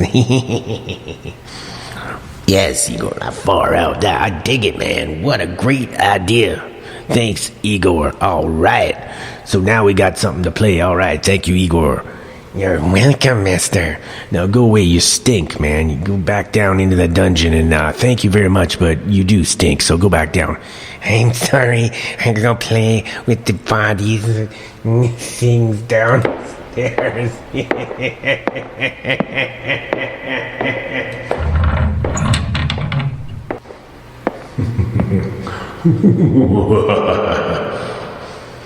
Wow. All right, so Igor gave us a great idea here. We're gonna go with, I believe, yeah, Spooks, man. He's groovy, man. But we need some, let some spooks out, I think. Oh, for sure. And we will start that interview right now. Good evening. We're here with my friend Spooks from the UK. Everybody give a good warm applause for Spooks. Everybody. All right.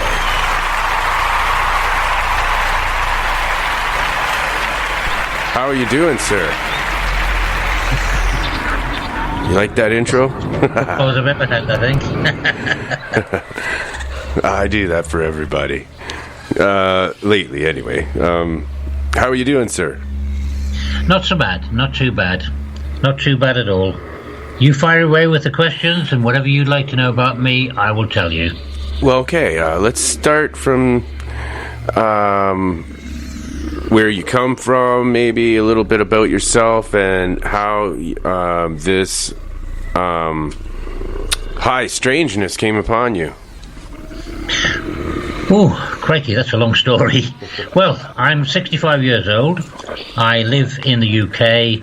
I was born in the northeast of the UK in a place called County Durham, which is cold, it's wet, it's windy, it's near the coast, and when it snows big time, a little bit like Canada.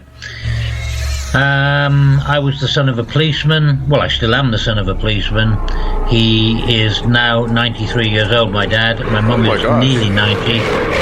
And we have just celebrated Christmas together. I've just come back home now, actually. Yesterday. Wow, that's lovely. Excellent. I'm glad that they're still around for you. That's amazing. I know, they've just celebrated their 70th wedding anniversary, which is a platinum anniversary. Yes, I do believe you are correct. It actually went into the local newspapers, the local TV, local radio, everything. It made their day, actually.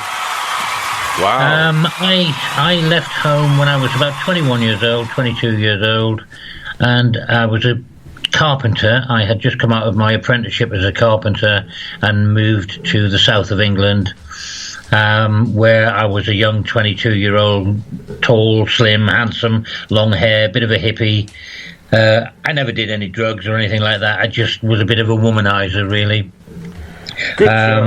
I became a carpenter down in the bottom of the UK, where I still am. I still live. And I discovered that I had a talent for DJing. And I took it from there, and I then became a radio DJ, which in between, there was an awful lot went on in between also. I was an ice cream man, I was a farm worker, I was an undertaker, I was a lorry driver, I was a taxi driver. I did an awful lot, but I found something that I love, and I think when you do a job and you love a job, you do it better. And DJing, I absolutely loved. I was a nightclub DJ. I worked on boats. I worked in nightclubs. I worked in hotels. I worked in people's garages, in the houses. Oh, so you just traveled around? I eventually worked on local radio. They gave me an interview, and they liked what I did, so I did a show on local radio for 11 years. Oh, that's awesome, on a terrestrial radio station. Yeah. I would love that gig. I'm working on it myself right now. It was great. Yeah. I also, I'll get onto the TV side of it in a little while. I actually carried on with the DJing for quite a long time. Previous to all of the jobs that I had, when I first came down to the south of England, things went a little bit wrong for me, and I ended up living on the streets. I lost everything. I lost my job. I lost everything I had. I only owned the clothes I stood up in. And I found myself living in the back of an old wrecked van in a field.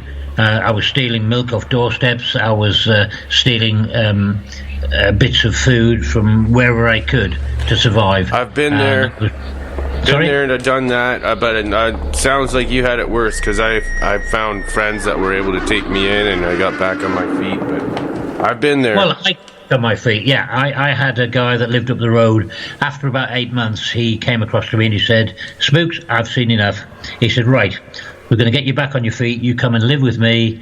And he gave me some clothes. I had a good shower. His mum made me the first roast dinner I had in a year. And he said, "Right, we'll get the local newspaper out and you're going to go for the first job that we come across." So after I got myself cleaned up, we opened up the local paper. And in those days, I'm going back a few years now, 40 years ago, there was plenty of jobs. You could just literally stick a pencil on any job in the newspaper and you could go and get it. And that's precisely what I did. I put my pin into a newspaper and he said, "Whatever job you go for, you take." I said, "Yeah, okay." And it was a job for an undertaker. and I took the job and I got it and I took it and I went for it and I did it for a little while and it got me out of trouble. I managed to buy new clothes. I managed to get a bit of money behind me and I helped to pay this guy back. And funnily enough, I spoke to him about 3 or 4 weeks ago, and I called him and I said, "Look, Richard, I have never ever forgotten what you did for me. I owe you my life." And I think he was just about ready to burst into tears, actually, because it was totally unexpected. And I said, "I've never forgotten you. I even wrote about you in my first book." So things have moved on anyway since then, and I've done pretty well for myself. I'm now a professional driving instructor, and I'm a grade 5, which is pretty good, pretty high. So I've got myself out, I've pulled my finger out and I've moved on a little bit and done something for myself. The psychic side of things, well, about 25, 26 years ago, I was having problems again with women. That was always been the bane of my life. And a lady stitched me up big time. I mean, she took me for everything. I had a beautiful guest house. I'm not going to blame her for everything, however, because a lot of it was my own fault, because I should have seen it happening, and I didn't. I was a fool. And I lost my guest house. I lost my other 2 houses I had. I lost every penny I had and literally got thrown out on the street from this lady with £45 in my pocket, which is, I don't know, maybe $50, $60 in my pocket, and that was it. And I thought, oh my God, here I am again, back on the streets with nothing. But I picked myself up, dusted myself down, and I started all over again. And I wasn't going to go through what I went through before. And I went to stay with a friend, and they helped me out. They gave me a few quid, and I started all over again and managed to pick myself up and got myself a job as a driving instructor, and it was great. It was fabulous.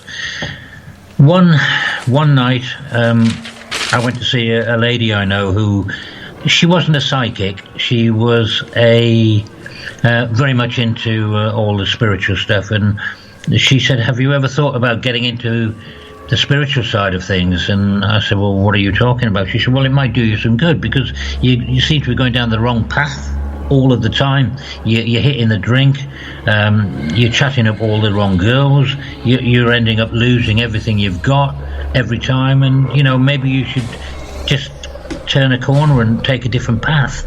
And I said, I don't know how to. I've never had any other life. I don't know how to do that.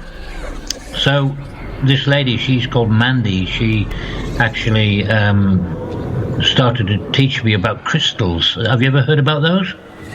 I use one above my sound studio because I was getting sound interference, and I I thought it might be electrical problems. It turned out to be a spiritual problem, and by putting the crystal above my recording computer, the problem is gone.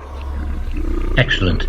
And I don't know a lot about crystals, I'll be honest, but she started me off with rose quartz for my heart, for the love I needed in myself, and a lot of other crystals, and she taught me a lot about them then. But I mean, it's stuff that I haven't really dealt with much since, and they work. They really, really work. I couldn't believe that my life was turning around. It was changing. And then all of a sudden, one night I was lying in bed and I started to see weird things in my mind and different colours, and I started to hear voices and see people's names that I knew, like relatives of mine. And I thought, what on earth's going on here? I can see things. I can hear things, and I'm awake. I'm not asleep. I'm not dreaming. I'm awake. I know what's going on outside. I can hear the wind outside. I can hear the lorries go by, and I know what's going on. So what's all this about? And what I have deduced from all that is the fact that was my spirit guides coming to me and helping me move on to the correct path that I should have been on many years ago, and which I am on now, I'm glad to say. And from that day, my life has changed totally, utterly and completely. I am a totally, totally different person. I now see, hear and speak to the dead most nights. I have visitations. I have people come through to me who want me to pass on messages to other people. I see people in my bedroom that are not actually there, but they are in spirit. Funnily enough, Christmas Day just gone, I was at my sister's house. I've been away for a week, and it was about 3 o'clock in the morning, AM, and I'm lying in bed, and all of a sudden I woke up with a bang. Poof. And I thought, why am I awake? What's this about? And I saw a great big letter G in my spiritual vision, very much like a dream, but in a vision. But I was awake. I was aware of what was going on around me. And I knew when I get a great big letter G, that's usually my Uncle Gordon, who died about 10 to 15 years ago. And the reason I get a large letter G is the fact that he was a big man. He was huge. He was about 6'4". And then after that, I got 277, the numbers. And I thought, what on earth is that about? And I thought, maybe that's the day he died. That's just confirmation. It is my Uncle Gordon. 27th of July, possibly, the 7th. So when I went round that day to see my parents, I said to my dad, because my dad's an ex-policeman, and so was my Uncle Gordon, and I said to my dad, I said, what do you think this means? And I showed him the letter G and the 277, and he started to laugh. And I said, what are you laughing at? And he said, that was your Uncle Gordon's police number. And I thought, wow, that is confirmation enough for me. That is amazing. And I never knew that. I did not know that.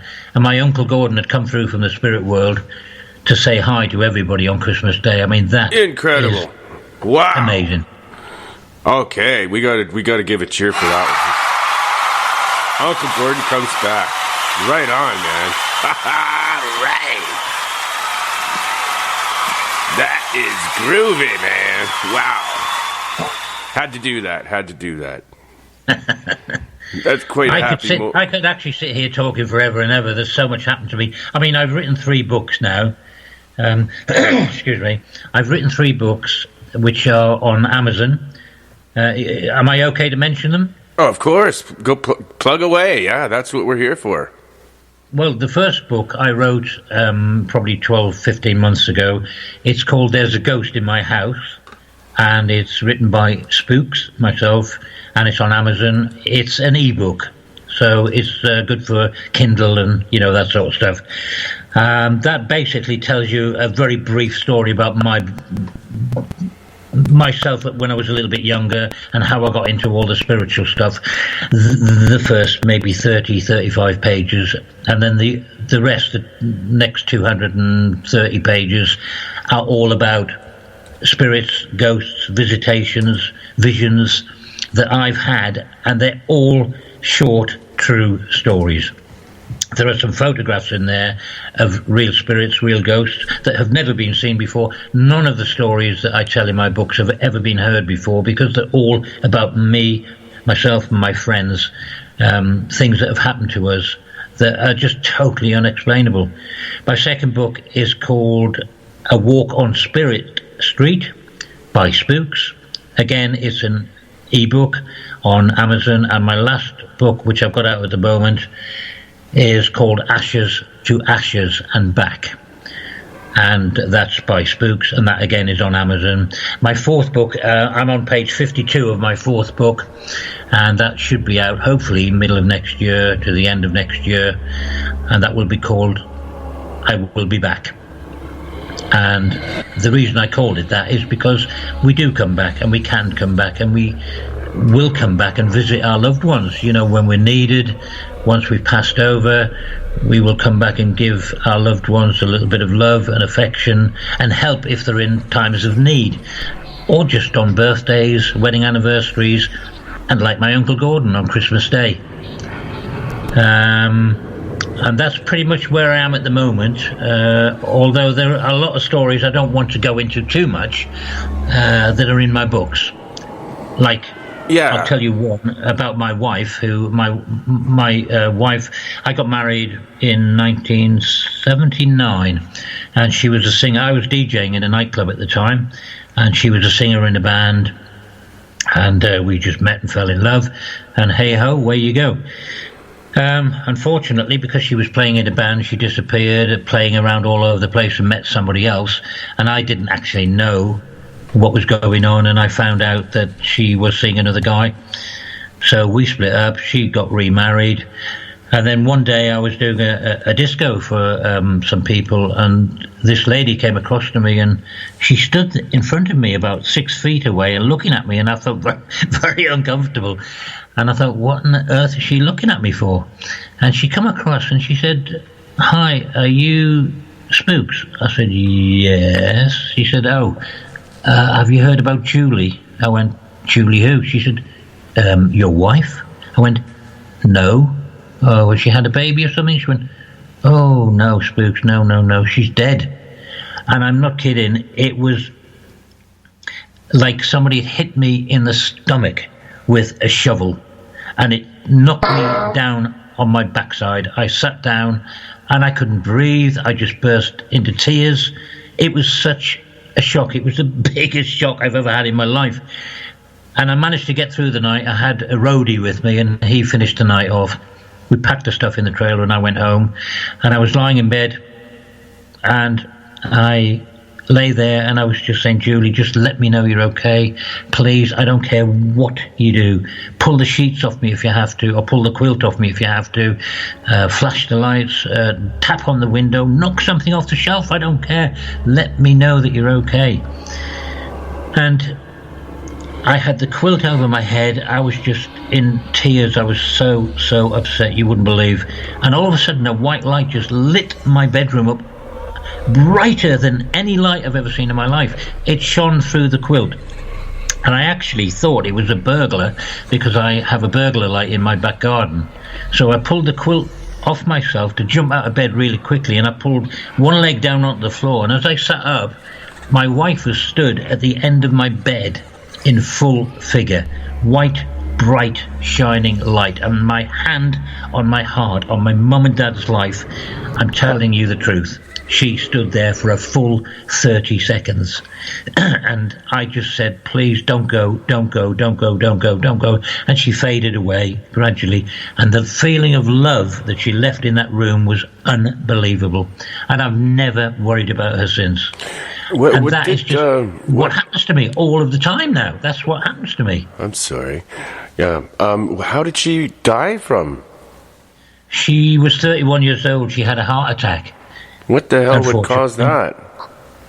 Yeah, 31, and she was supposed to be as fit as a fiddle. She went to the gym.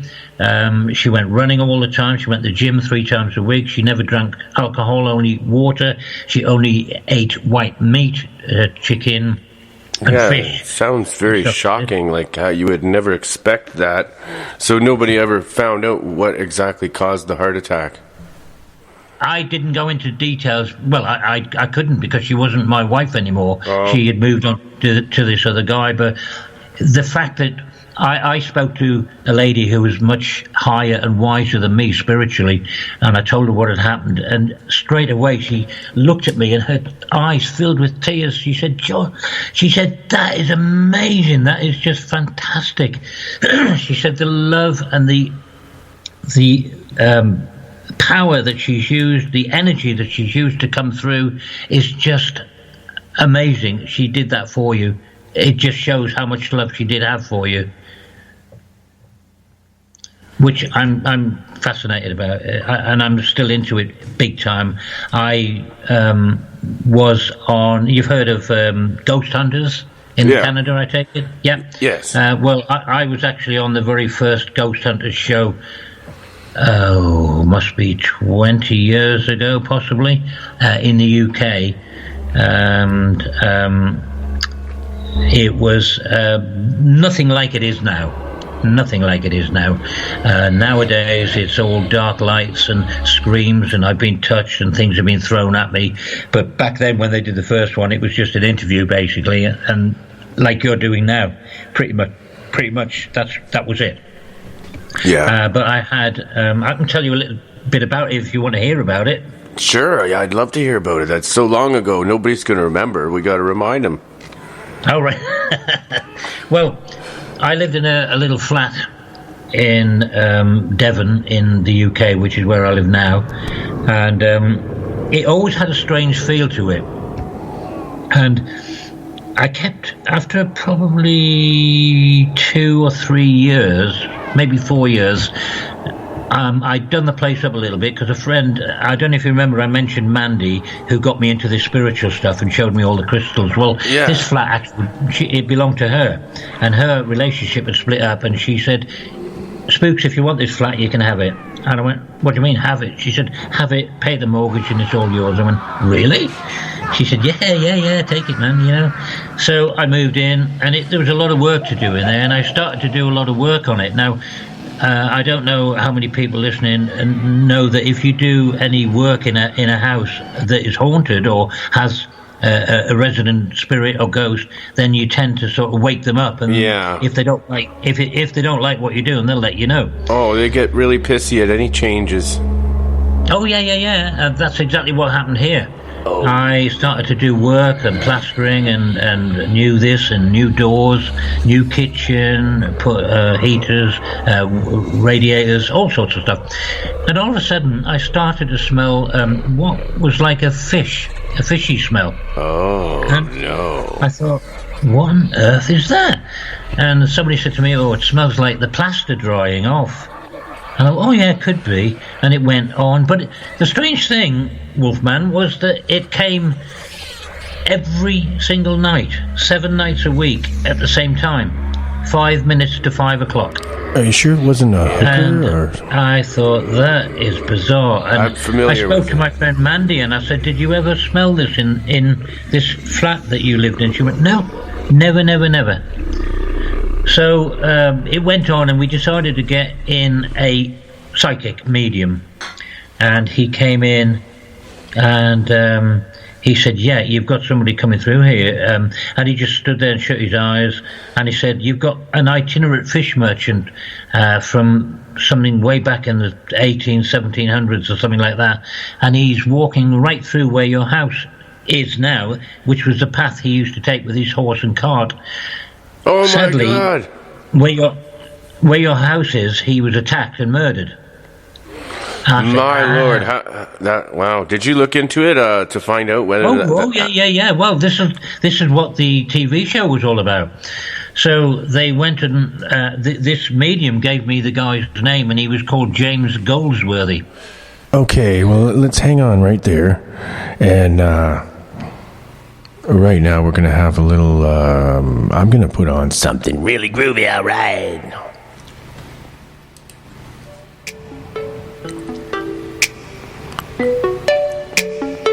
Shalita It's Burke. not a dying art. Penetrated. Alright, dig this. True love must be fought for, baby. I cannot be bought. You're always at my heart now, baby. You've been craving me a lot. My touch is sought for, baby. I'ma call the shots. Won't you come to me, baby? Hi, hi, I demand your attention. You live in mine. Hi, hi, I feel your intentions. You stay in my penetrate. Slow grind. I'ma be on top. Penetrate my thoughts. Slow grind. I'ma be on top. Penetrate my thoughts. If you wanna stay with me, you better treat me right now, baby. You want this love for free? You better hold me tight now, baby. You're making me so hot. Let's not get caught now, baby. I must want you along. You better not stop, oh baby. Hi, hi, I demand your attention. You live in mine. Hi, hi, I feel your intentions. You stay in my penetrate. Slow grind. I'ma be on top. Penetrate my thoughts. Slow grind. I'ma be on top. Penetrate my thoughts. Slow grind. I'ma be on top. Penetrate my thoughts. Kissing my lips and your body is concentrated. Right here, right now, I'm making it complicated. You're giving me pleasure, I'm feeling intoxicated. Coming together, it's over, we're situated. Slow grind, I'ma be on top. Penetrate my thoughts. Slow grind, I'ma be on top. Penetrate my thoughts. Slow grind, I'ma be on top. Penetrate my thoughts.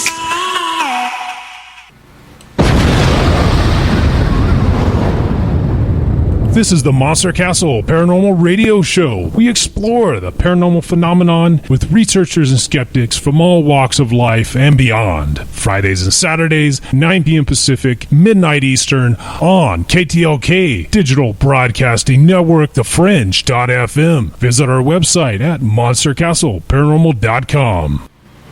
And we are back with Spooks, ladies and gentlemen. Here we go. All right. Spooks, take it away, baby. Oh, yeah. This was the fisherman who died. So we got in touch with the local records office, and they went through. And sure enough, on the date that this medium gave us was the date this guy died. And they found his records in the records office. That's when he died. James Goldsworthy. And that was the program they made on Ghost Hunters, the whole program. But there was a twist to it, because me being a driving instructor, the guy said, that's not it, there's something else about this story, and it's not over and done with yet. And sure enough, in a little while, I was teaching a guy to drive called Jimmy Taylor, and I was out there one day, and we were doing bits and bobs and teaching him how to reverse around corners and the usual thing. And we just got chatting after one driving lesson. And I said, wouldn't your parents teach you to drive? Or I can't remember the exact conversation. And he said, oh, no. He said, not my dad. He said, my dad's dead. He said, I've got a stepdad now. I said, what's his name? And he told me his name. And I said, well, how come that's not your name? And the funny thing was, what he'd done is he changed his name from Jimmy Taylor, to Jimmy Goldsworthy was his original name, and he changed it to Jimmy Taylor, or his mum did, when he was very, very young. And his real dad was called Goldsworthy. So what we decided was the fact that this James Goldsworthy came through from hundreds of years ago was something to do, not just the fact that I lived where he was murdered, but I was actually going to teach a guy that was related to him, and they wanted him to change his name back to carry on the family name, which is what he did, which was really quite bizarre. Really quite bizarre, and it all worked out really, really well. When I told him the story about James Goldsworthy coming through, and this guy's called Jimmy Taylor, but his real name is not Jimmy Taylor, it's Jimmy Goldsworthy, James Goldsworthy. My lord. I know. Oh my lord, how things work out, eh? Unbelievable. I mean, my books are full of stories like this, absolutely full of really bizarre stories. I mean, that's like high synchronicity. Sorry? I call it synchronicity. And that's high strangeness synchronicity there. Oh yeah, you can't call that a coincidence. Well, there was an American lady who saw this TV program on the Discovery Channel, and she rang up the driving school I was working for and asked if she could speak to me. And they said, well, we'll get him to call you. So they gave me the number, and I called her, and she was living in London. And I said, hi, this is Spooks. You tried to get hold of me at the driving school. She went, oh, hi. She said, yeah, I need to talk to you. I said, what about? She said, I don't really know what it's about. I just had to talk to you. She said, I watched your TV program about the ghost and the James Goldsworthy. And she said, I just found it absolutely fascinating. And we were chatting for about an hour and a half, and we got into all sorts of stuff and how I was into the spiritual stuff. And she said to me, I've been having, she said, do you know anything about dreams? I said, a little bit, yeah, why? She said, well, I've been having this strange dream about I'm standing on the edge of the Pacific Ocean, she said, and I'm a young lady and I'm looking out to sea, and all of a sudden this bomber aeroplane came in and crashed into the sea, which was a World War II bomber. And it landed on the top of the ocean, and then the guy climbed out and he waved at me, and his name was Glenn Faldo. The name was shown underneath. And all of a sudden the plane sank and disappeared. And I went absolutely ice cold. And I said, let me tell you a story. She said, go on then. I said, I had regression done on myself. And I was a bomber pilot in World War II. She said, oh my God. I said, hang on, you haven't heard the best of it yet. I said, in my regression, my aeroplane crashed into the Pacific Ocean and I died. That is where I died. And she and I seemed to think that somewhere along the line we were connected. I mean, for her to ring up and tell me about that dream, which was pretty much exactly what I had seen in my regression, is unbelievable. I even got in touch with the Pentagon.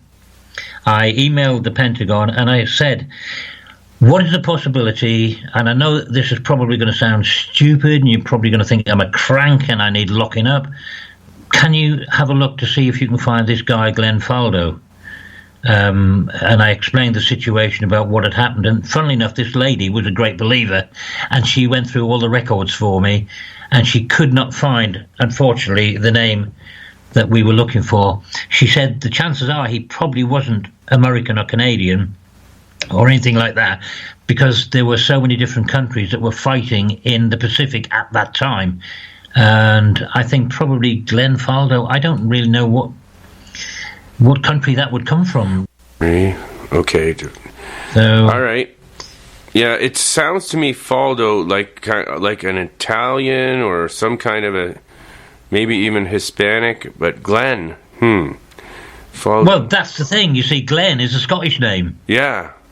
Which is quite bizarre. But the last name is different. Yeah, but it, yeah. Well, wow. Well, I think I've given you enough to think about now. Yeah. I'm going to check it out anyway. It's something to do. It's something for me to do.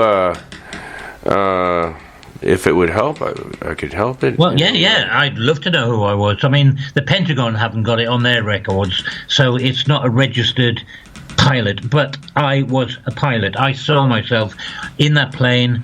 I was piloting that plane. I had the leather head, the helmet on with the earphones. Sometimes the name gets mixed up in those kind of. She had a dream, right? And she remembered that name from a dream. Is that where it comes from? That's right. And she saw the plane crash, and she actually said the Pacific Ocean. And now this is where I believe that I crashed my plane, because when my plane came down and crashed, it showed me then I was stuck inside the plane, and I was looking through the window, and I could see sharks. The water was blue, crystal clear, and there were sharks around me. Where else could it have been? Yeah.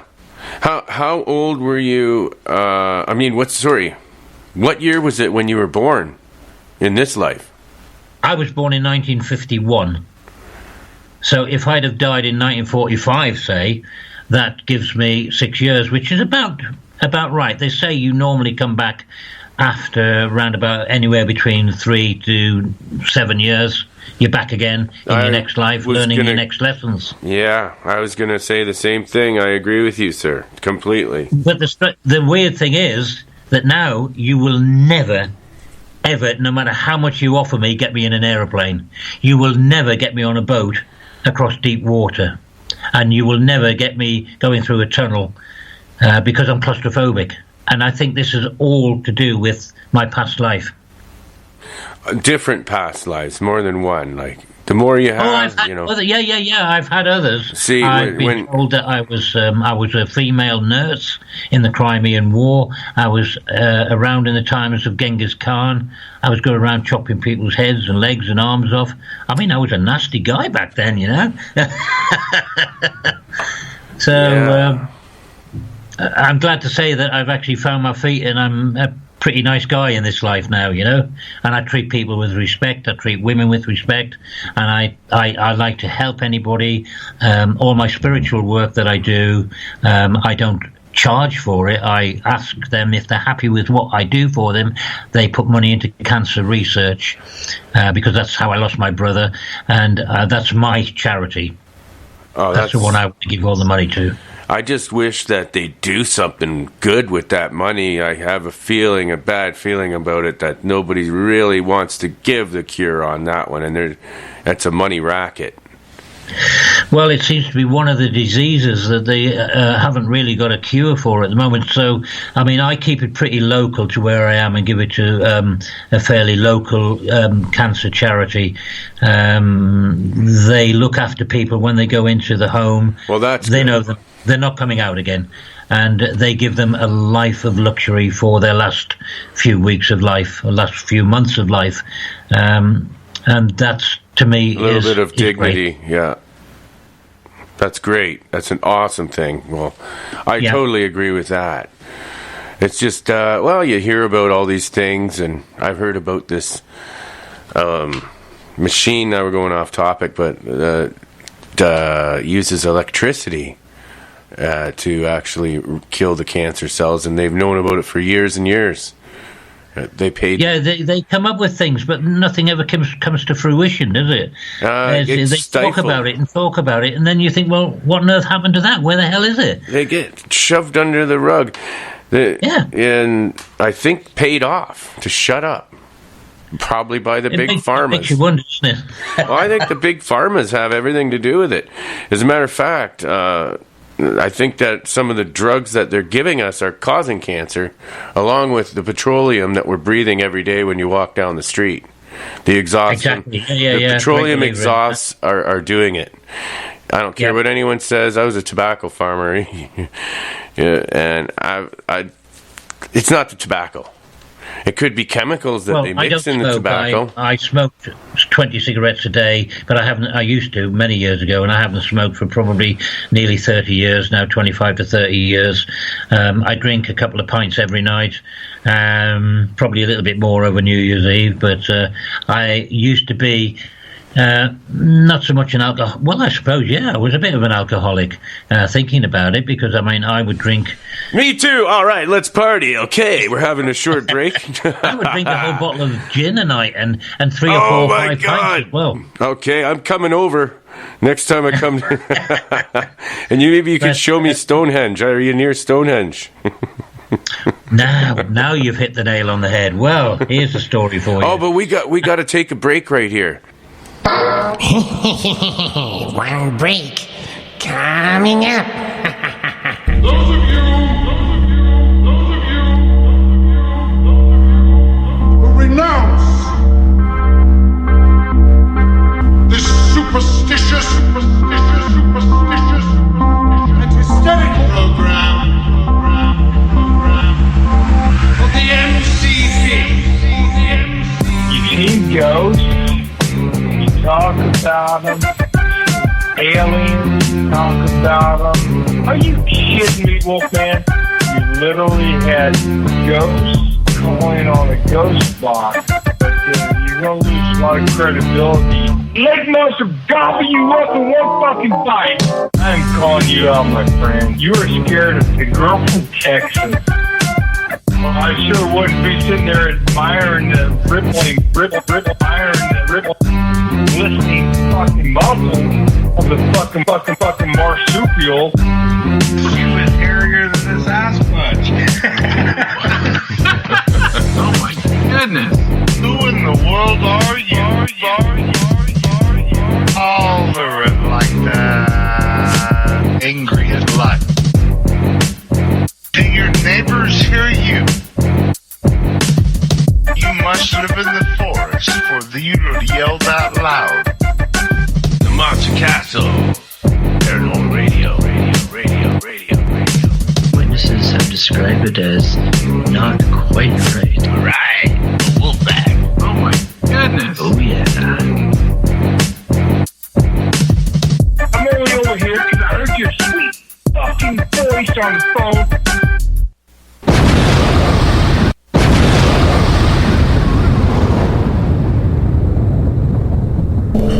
This is the Wolfman Mike coming at you from an alternate reality, and you're listening to KTLK Digital Broadcasting Network, thefringe.fm. All right, let's rock and roll, baby. Groovy, fantastic.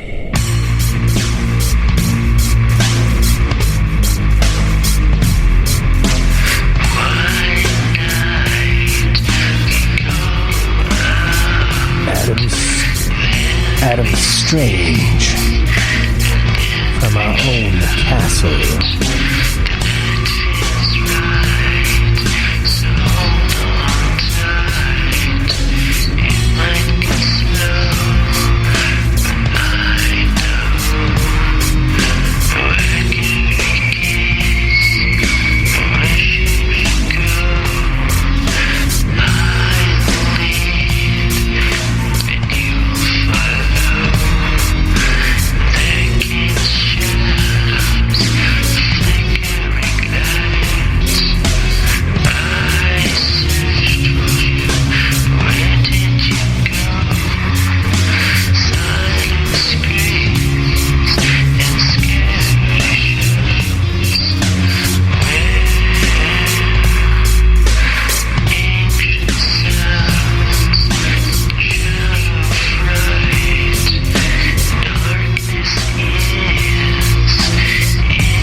Dig it, baby.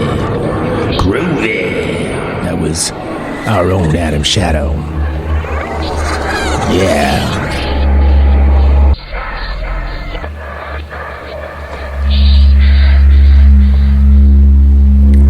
And we are back. Yeah, I don't know why I thought that, because I just love that place, but I don't know why I asked that. It's a beautiful place. Have you ever been there? No, I had a chance once, and I turned it down because I was in a rock band, and we had a gig, and now I regret it. Right. It's the most wonderful spiritual place you could ever go to. And I've been 2 or 3 times. In fact, I'm on my second book here, just flicking through on the internet, looking through my second book, A Walk on Spirit Street. And on page 35, 34, 33, page 33, I start talking about rocks and stones and how spiritual they are. And how some people, they get solace, they get great feelings from stones and rocks. And like myself, I like to go out and sit on the moors in Devon on what they call Dartmoor. Have you ever heard of Dartmoor? Yeah, but I don't know much about it, but I've heard of it. It's just a great vast expanse of huge hills and rocks and high things to climb, and I live on the edge of Dartmoor, and it's freezing sometimes, and it's windy. But when you get out there on Dartmoor, it is the most amazing. I've got this. When I'm giving driving lessons, I drive out on Dartmoor, and I just love it. I get a real buzz from it, and I don't know why. And I just love going out walking on Dartmoor. It's just an amazing thing. I mean, Stonehenge is in a totally different place. That's in a different county, but same sort of thing. It's a stone circle, which a lot of people can't really understand why it's there, what it was for. They've got their own ideas that it was a spiritual site of some description where they would perhaps give things to the gods, or it was a place for something else. But I was in the pub one night having a drink, and somebody said to me, "Spooks, why don't you try to find out what Stonehenge was originally there for?" And I just spun round on my seat and looked at him, and I said, "What a great idea. I've never give that a thought." So I went home and I mulled it over in my mind, and I had a chat with my spirit guides one night, and I said, "Could you possibly show me what Stonehenge was originally there for? What was it used for?" And I know my spirit guides are fantastic, and whatever the information they give me is 100%. They won't lie. They won't give me any false information. However, it's only as good as how I look at it, or how I deduce, what I can pick up from it. So I asked my guides, "Can you show me what Stonehenge was used for?" And they straight away started to show me pictures. And the first thing they showed me was Stonehenge in the distance, from looking from above. And then they showed me the sun, then they showed me the moon, and then they showed me an animal of some description. I couldn't remember what the animal was, whether it was a horse or a cow, or it was just an animal in front of me. And then they showed me an owl, and then they showed me a clock face, and then they showed me some trees, and then they showed me finally some fruit. Loads of fruit, apples, oranges, grapes, and this sort of stuff.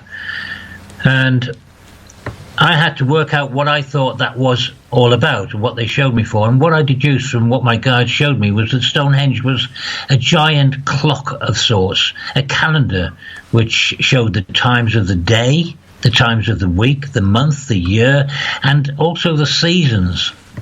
It would tell the people who went there when to plant and when to harvest and when to rest. It would maybe tell them when to bring in the animals from the fields for winter time, and when to let them out again in the spring. And maybe the animals were also sacrificed. I don't know. Maybe they were sacrificed there too, to the god that they believed in. The wise old owl, I think they were telling me this. Stonehenge at the time was a place of learning. It was a school, somewhere where people would go and learn about the seasons, about farming, when to plant the trees, when to pick the fruit, when to cut the crops. And I actually believe that what my guides were showing me, that Stonehenge was a school of life, a school of survival, and a place for people to go and learn about everything on how to survive, how you can survive, how your whole family can survive and be a successful farmer. And people then, once they had learned, because you see around Stonehenge they found that there were small houses that had been built as well, which weren't there anymore. But I think that these small houses were where people, like going to college. You know, when you leave school and go to college and you move away from home, and you'll go to